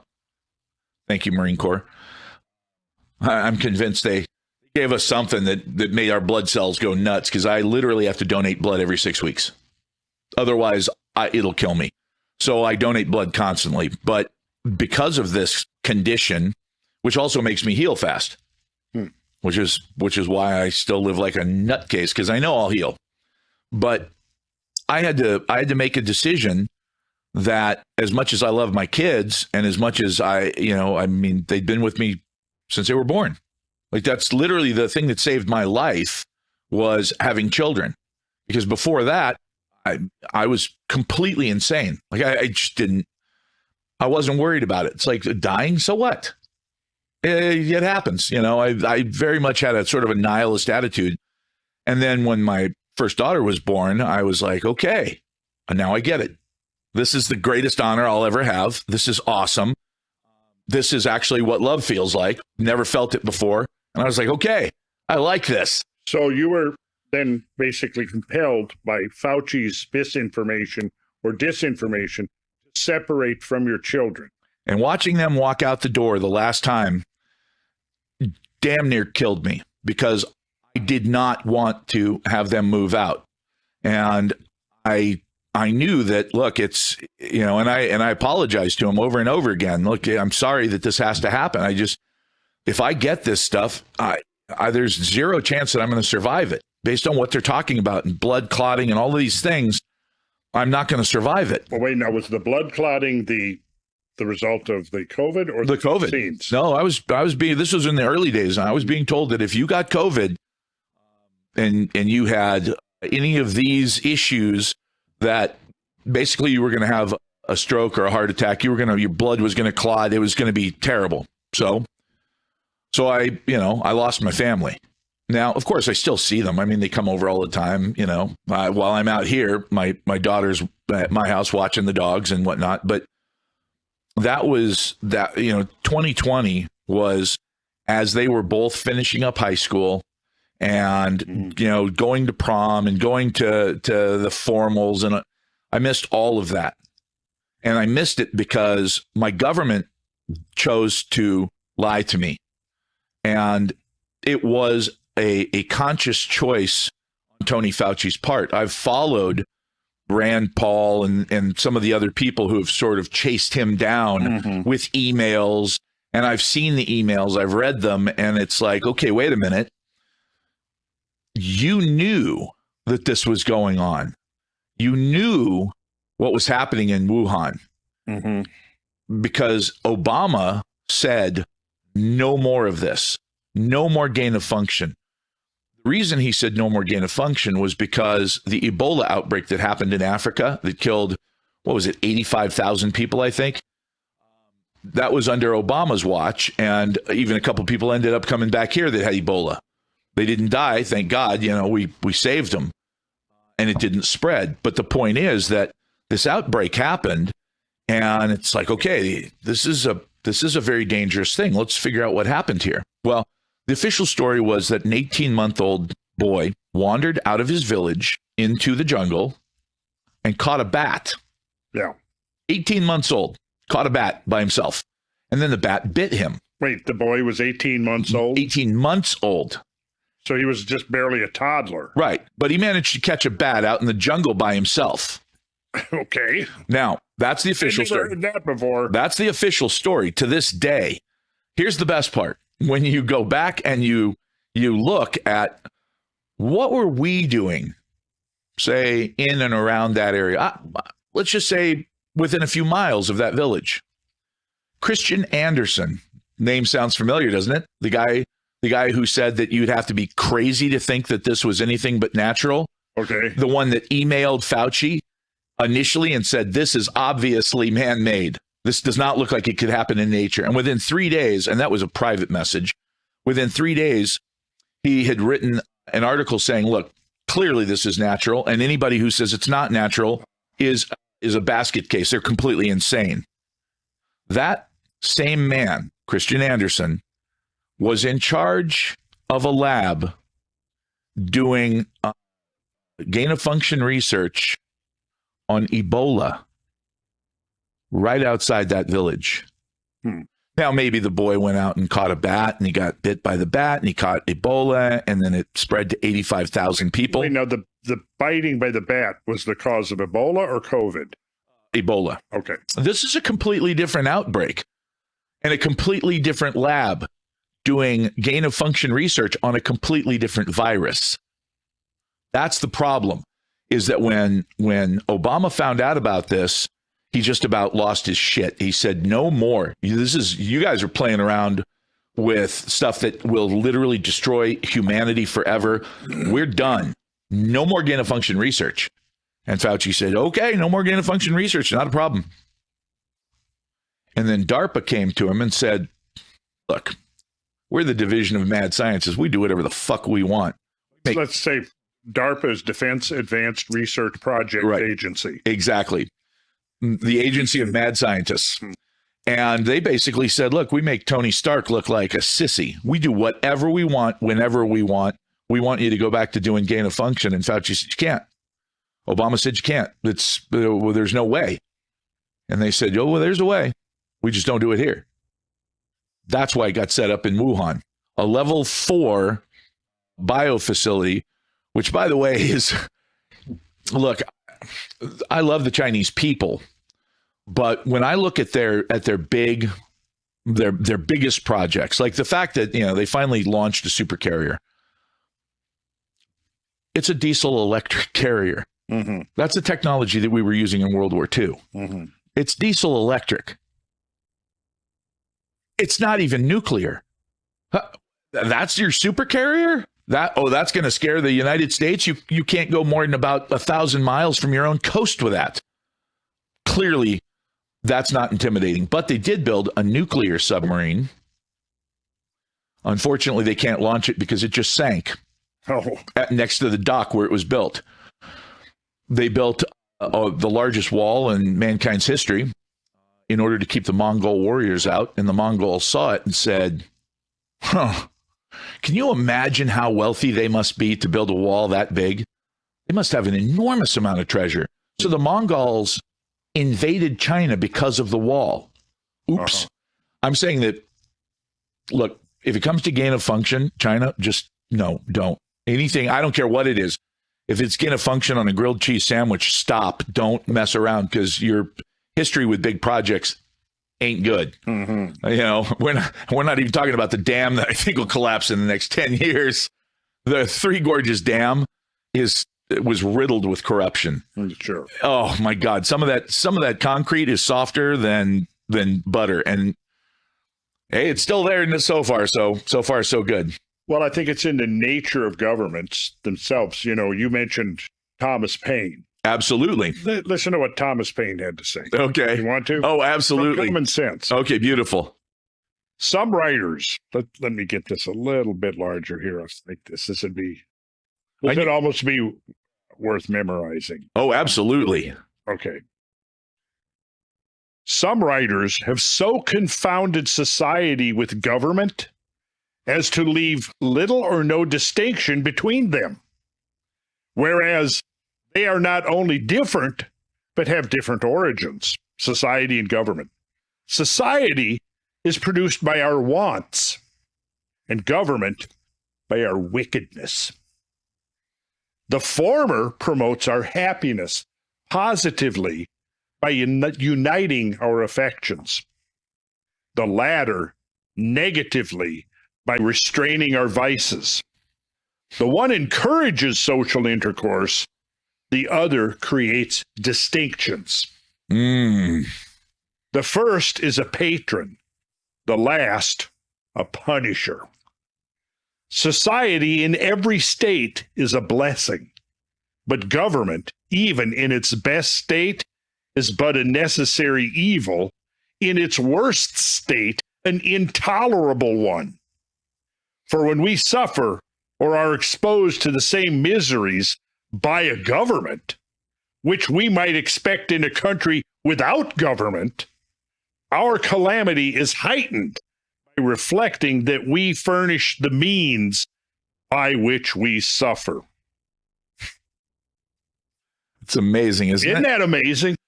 And, when we think about my parents think they're so smart, but they don't know what the hell they're. You know what? Back in the day, people weren't stupid. You go back 10, 15, 30, 100 generations, and people were incredibly intelligent. And that's why, I wonder sometimes. The one thing that, go ahead. Well, because, look, we're now living in an era in America, and we're seeing it, I think, with the young, like when Rowan and I were growing up, there was some, compared to when our grandfather was growing up, he had to endure a lot more hardships than we did. You bet. But we, in turn, endured more hardships than the present generation, for sure. Absolutely. The things we did when we were kids, working and so forth, working on a farm. Right. Some of that work can be incredibly hard. Going out in the summer when it's 90 degrees and hauling in 300, 400, 500 hay bales, bringing them in, stacking them in the barn. And doing that all summer. You bet. How many, I really would ask, how many 12, 13, 14-year-olds, 15-year-olds now could even do work like that?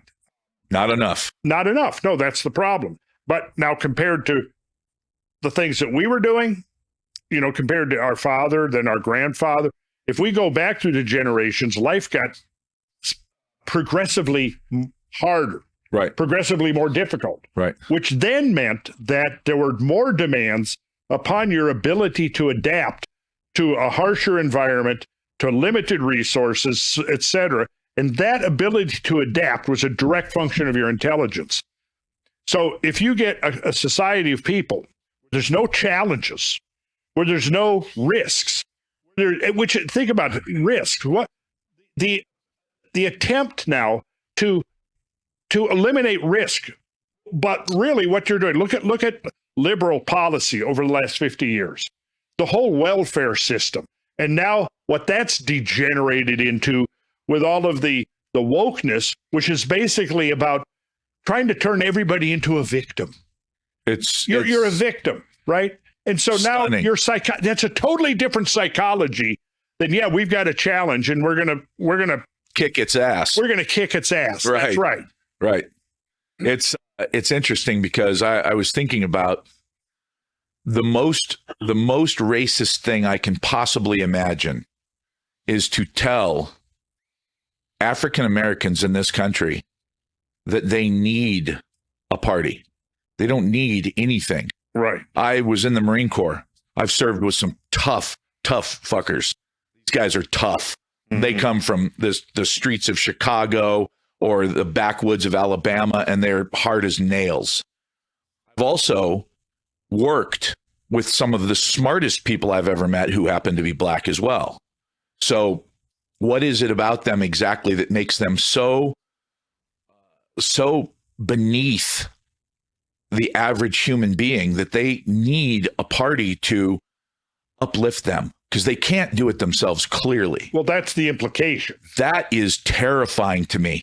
That is absolutely terrifying, because nothing could be farther from the truth. Well, that's exactly what the black intellectuals like Thomas Sowell are saying, and many others who are on the right side of the spectrum, who are the libertarian, the thinkers. They're saying exactly, hey, and who we got this. We can do this. And what's his name? The ex-slave who was such a tremendous mind and influence in the post-Civil War era. Oh yeah, help me out. What was his name, Rowan? Frederick Douglass. Right. Yeah, Frederick Douglass. I was just picturing his face. I've read some Frederick Douglass. And I mean, you listen, he says, we don't need anything. We don't need any handouts. All we need is our freedom. Right. And we'll give us our freedom. We'll take it from there. We got this. We got this. That was exactly his message. You know what's funny? This will give you a little insight into how my crazy brain works. The way that I came up with his name was I was actually looking at a picture of him that I saw in a book. And I was looking at the picture of him, and it's black and white. And then I looked underneath, and it said A. Apparently, it was picture A. Mm-hmm. And then it said Frederick. And then underneath, I hadn't gotten to that part yet because you said Douglas before I read the next line. But I was actually looking at the picture and the description of the picture. That's I don't know if that's normal or not to remember things, but that's literally what popped into my head was a picture of him. And I do that with a lot of stuff, but I don't think I have a photographic memory, because I'll give you an example. I went to Walmart the other day, and I was going to get a 40-pound bag of dog food because I like my dogs like I like my women. Huge. Just kidding. But I do have huge dogs. And so I got this 40-pound bag of dog food. Oh, that's right. No, I spent $193 on every other fucking thing in Walmart and got home and went, oh shit, I forgot to get dog food. It's the only thing I went to Walmart for. So I'm thinking that maybe my memory's not photographic exactly. Probably not. I'm not sure what it is, but it's fun because, when we talk about these different things, I'll give you an example. What's wrong with society right now? I've done a lot of studying on this, and I've given this a lot of thought, and I would love to sit down, and I will at some point, with Jordan Peterson. I want to talk to him about this because I think this will cause him at least 1 or 2 sleepless nights. Based on how much our brains have changed over the last 12,000 years, 15% of whatever we could do in the past is clearly gone now. But because of the way that society is sewn together, over the last 300,000 years that Homo sapiens, we're sure I think it's quite a bit farther back than that, actually. But these are just the remains that we found. The more we dig, the more we find. Gone from 20 to 300,000 years in the last 30 years. So what's it going to be 30 years from now? Is it going to be 600,000 years? Now it's starting to get really strange. It's like, why aren't we changing at all? Our environment clearly has, but here's the point. One of the things that I've seen is teamwork was almost genetically built into men, wanting to be a part of a team, knowing your function, trying to figure out where you fit in a group of guys. Now, a lot of psychiatrists will say, well, it's just like dogs, trying to figure out who the alpha male is. I don't think it's that simple at all, because I think that we all innately know that we have certain talents, certain things that we can and cannot do. So we look for the other things that we need in the group around us to see if somebody possesses them. If they do, then good. That's your job. Not because you can pee farther than me. But because of that, we have always had tight-knit communities. You go back, I don't know, let's say 1,000 years, 2,000, 3,000 years, small villages, places like that. In order to become a part of that village, number one, if you walked into a village and you were unaccompanied, just a lone man, they were immediately suspicious of you. Mm-hmm. Why are you here? Why did you leave your community? Or why did your community not want you? But given a little bit of time, you could assimilate. You could show them that, look, I just chose to do this for whatever reason. And if you fit into their community, then you were accepted. And maybe you found a wife and you had kids. Important term you used, assimilation. Right. I know. And believe me, I'm getting there. Over the course of the last 200 years, but really over the last 100 years, mankind has gone through an absolutely enormous sea change. We can now live in an apartment where we work on our computer. We order food to be delivered to our door. We can order pizza. We can order Chinese. We can order whatever we want, and it'll be delivered to us. We can do online banking. We can do all of these things. We have these mega corporations with tens, even hundreds of thousands of people in them. And this is why I bring this up. Let's just say, for the sake of argument, that you were a psychopath and you lived in a small village in France or England or Norway. Yeah. I know where you're going with this. Your attitude, your shitty, salty attitude, and your unwillingness to help anyone else, and your derisiveness, and your the way that you talk down to people, your propensity to create conflict where there would be none, would get you killed or exiled. Or exiled. Most likely your first option would be exile. They'd say, look, we don't want you here. We don't want you here. Now, if you didn't leave, then of course you'd probably be drawn and quartered. But here's the problem. When psychopathy was discovered by a French psychiatrist in the 1800s, he said that in his opinion, only about 1% of the people on Earth suffered from psychopathy. Mm-hmm. However, in his opinion, it was the greatest existential threat to society. Mm-hmm. That these people posed. 1% of the population scared him that badly. Since then, we've done a lot of research. The guy who came up with the psychopathy test in England back in the 70s, he did an interesting, you couldn't do this today. You'd never get away with this, but it was very interesting. He hooked up murderers and rapists and these the worst dregs of humanity, some of the meanest, most terrible humans to a CAT scan, and he hooked them up to a lie detector so he could see the amount of perspiration in their fingers. And then he hooked them up to some electrodes so that he could shock the shit out of them. And he told them that every time I think you're lying, I don't know if you're lying or not, but every time I think you're lying, I'm going to shock you. Okay. These are tough guys, man. It doesn't bother me. They didn't realize how badly he was going to shock them. He shocked the shit out of them. It scared them. And you can see on all of the EEGs and everything they had hooked up to them that all of their blood level, everything spikes just instantly, boom, with the level of pain. And then over time, it comes back down slowly. And then if the researcher was listening to them and he went, and he got anywhere near that button, immediately everything would spike again. Mm-hmm. Heart rate would go up, respiration, everything, because they knew what was coming. And he would say, are you sure? And so I swear to God, man, I'm not lying. And you go, okay, all right. And you could watch everything coming back down again. And once in a while he'd go, nah, and he'd just hit the button. And the reason he was doing this was to try to get a baseline of like, how does the average person, the average being, disgusting human, how do they react to the threat of imminent pain? He saw that there was this small group of people who, after he shocked them, everything dropped straight back down to baseline almost instantly. And when he threatened to push the button, they stayed at baseline. The only time that their respiration or pulse or anything went up even slightly, their brain activity even slightly, was when he actually had his finger on the button. And what he realized is there's a place in your brain, in your, not the hippocampus, I'll think of it in a second, that simply does not function in a psychopath. It's not that they don't want to be like us. They simply lack the physical capacity to feel emotions for anyone. They don't have the ability to feel sympathy or empathy. They're not sociopaths. Sociopaths make themselves out of trauma. A psychopath is born broken.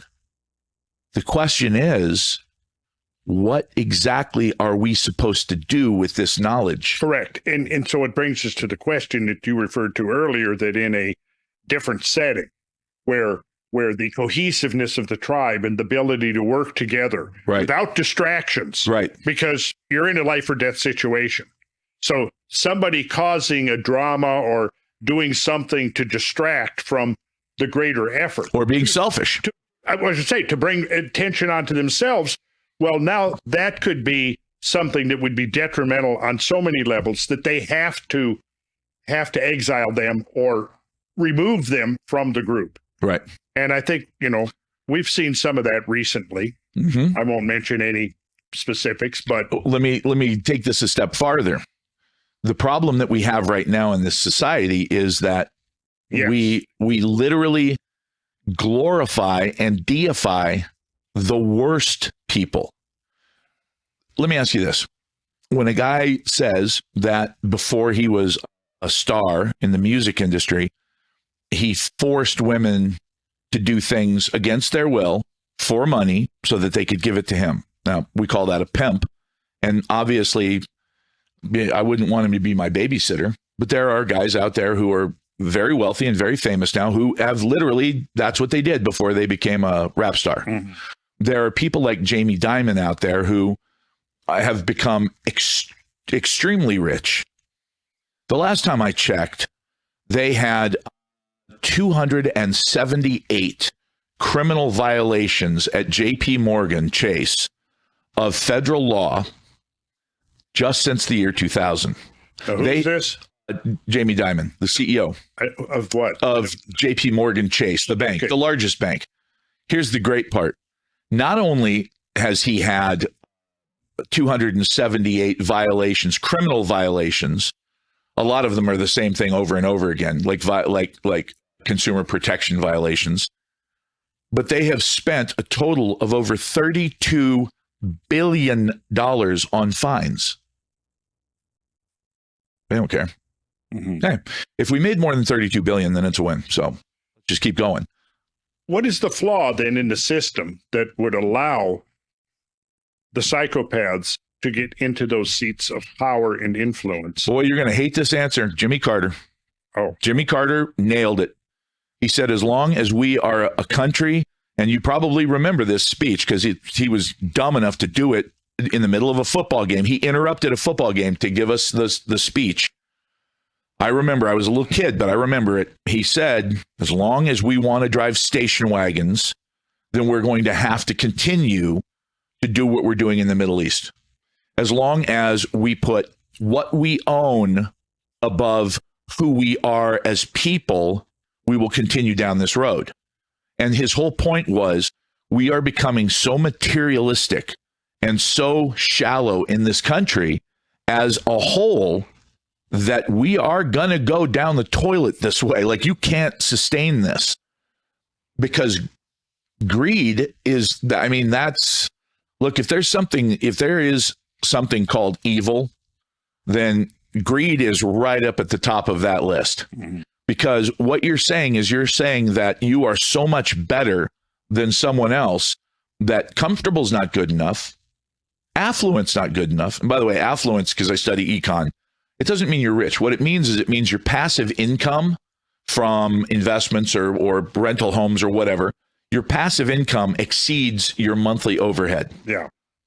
Hey, you could be affluent and only make $1,000 a month if you're only spending $800. Sure. Of course, you're probably not living in this country because, you can spend that on gas in a month now. So, but the bottom line is that, when enough is not enough, because excess and the Paris Hiltons of the world, the Kardashians, these people that we deify, that we say, oh, that's what I want to be like that's successful. I mean, I can't even wrap my head around how that is success. Sure. Because they have money, but that's the Yeah, I mean, I would say we need higher standards than that. Whereas, like, I would look at my models of aspiration would be who are great scientists, inventors, writers, Right. artists, people who create or build, architects. You know, it seems that in this popular culture, we've dumbed down so much that now that is That's normal. That's normal. That's normal. And I think we're probably right about at the end of our allotted time here. Have we done that already? Well, Oh my God. we're over 2 hours now That flies by. when you're having fun. Yeah. Yeah. I mean, I usually do every night. I do between a 2 and 3 hour live stream every night. So Every night. I'm used to doing this. Okay. And one thing I would leave everybody with, and this is something I tell everybody on my live streams, because some people, they'll say to me, hey, sometimes I just feel, like my life is meaningless. And what I tell them is, yeah, your life is probably meaningless, but that's temporary. If you want meaning in your life, if you want to feel like you matter, it's simple. Go matter. Go help somebody without asking for anything in return. Just go do something nice. Go help somebody in some small way, and what happens is all of a sudden you start to feel better. And it's funny because the more you do it, the better you feel. And of course, there are the wiener heads that are like, oh, well, if you do it because you're feeling good, then you're doing it for that purpose. And therefore it doesn't, whatever, shut up. The bottom line is if you don't feel like your life matters, it is so simple to turn that around. Yeah. I mean, hey, and obviously I have a don't feed the bears policy. If I see somebody that could potentially be a drug addict, giving them money I may as well just set them on fire. Yeah, like you're killing them. However, there are other ways of going about it. There are charities and there are a lot of other things that you can do. I mean, there are kids in hospitals right now that are recovering from cancer. Sure. Take them a teddy bear. Yeah. Make sure it's sterilized, that kind of thing. I mean, there's a million ways to do it, but that to me, in a small way is sort of, it's like if you have a meteor that's coming at Earth, if it's far enough out, you only have to get maybe 1 degree of change, and it won't hit us. Yeah, same thing. Yeah. So, it was a blast being on here, man. Last thing I'm going to say is that given where we're at kind of at a historic moment right now. You bet. We're November 6th, and we now have a new president. Yep. And I know a lot of people are going to be despairing and hysterical and giving into pessimism. And listen, that is not the takeaway from what's going on right now. No, not at all. It's not. And so if there's anybody out there who is not a hardcore ideologue, right, as far as that political side of the spectrum, you bet. This new situation now creates incredible opportunities for moving forward, because now what's been going on in Ukraine, which could lead to World War III, right? We could see that come to an end. We could see that come to a conclusion. How important is that?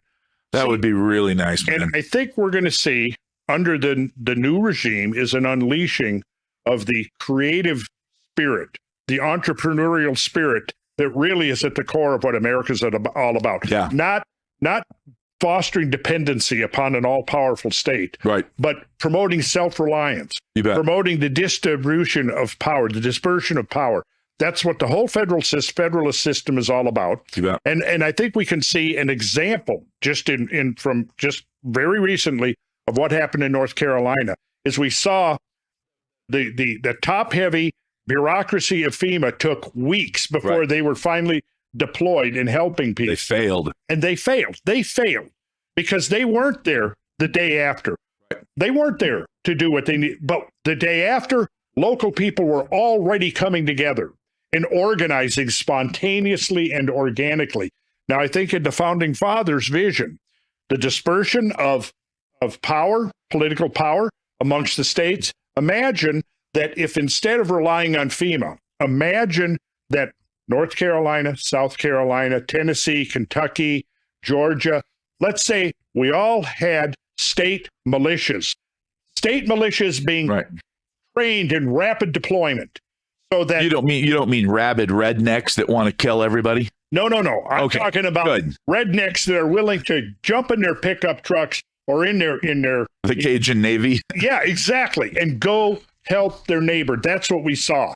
Completely blew the dominant progressive narrative out of the water. By the way, just so you know, when Katrina happened, I live in Phoenix. I jumped in my car and I drove to New Orleans. Yeah. And I drove over the bridge into New Orleans and I started rescuing people. It took me 2 days to get there, a day and a half to get there. By the second day that I was there, so 4 days after the levees broke, there were still no FEMA people there. There was nobody there. The National Guard got there the following day and started pointing guns at everyone. Yeah. And why did you do that? Because you're a big, dumb redneck. Because that shit ain't going to happen on my watch, not in my country. Yeah. You know, if a hurricane, I actually thought if Hurricane Mitch, it hit Central America, 25,000 people died, and there wasn't a fucking thing I could do about it. I just watched, and I thought, well, I'll donate some blankets or whatever. A year later, you know, Katrina hit, and I literally, I thought to I was listening to a news story, and this old man had part of his house had collapsed, and his wife had fallen into the flood in the middle of the night as the levees were breaking, and he was just trying to hold on to her, and he wasn't strong enough, and she washed away into the fucking darkness. And I was sitting at my desk, and I was thinking to myself, you know what? I don't know that old man, but I could tell he was black, and I thought, you know what? He's probably a better grandfather than I'll be. He might be a better father. So I know he's a better husband because I'm divorced. So, but you know what? One thing he's not that I am. I'm a fucking Marine and I'm bulletproof. I'm going. And I literally actually stole my company's van and called my boss and said, "Hey, I'm gonna take the van and I'm gonna go to New Orleans." She said, "That's not your van." I said, "No, I know, but you know, I've already left." Well, and she said, "All right, good. Yeah. Don't screw it up." That's the spirit, I think, that animates people when they're not being browbeaten and held down and held back by the centralized state. Right. You can't do this. You have to rely on the experts. You have to rely on the authorities. Don't rely on yourself. Don't rely on your neighbor. Don't rely on your family. Right. That's what the left side of the spectrum is trying to do to America. You bet. And now we have a chance to turn that around. And it's a funny thing. Unleash the true creative entrepreneurial potential of America. When a black man saves your life in a situation like that, even if you thought you were racist before, you ain't racist anymore, because you see that hand coming to help you out of the mud or whatever, the debris, and you realize, holy shit, this guy saved my life. Well, and it makes you re-examine everything. Underneath all of that, we all share a common humanity. Bingo. And so I think on that note, we'll have to pull the plug. You got it. On this particular one. So, boy, we got a ton of stuff to talk about still. I'm going to have to come back, huh? Yeah, I think so. Yeah, I think so. So, all right. So this, I'd like to thank everybody for sticking with us for over about 2 hours and 20 minutes. And we'll look forward to seeing you for the next episode. We've got all kinds of interesting content in the pipeline. Oh, yeah. And so hope to see you again. And so long.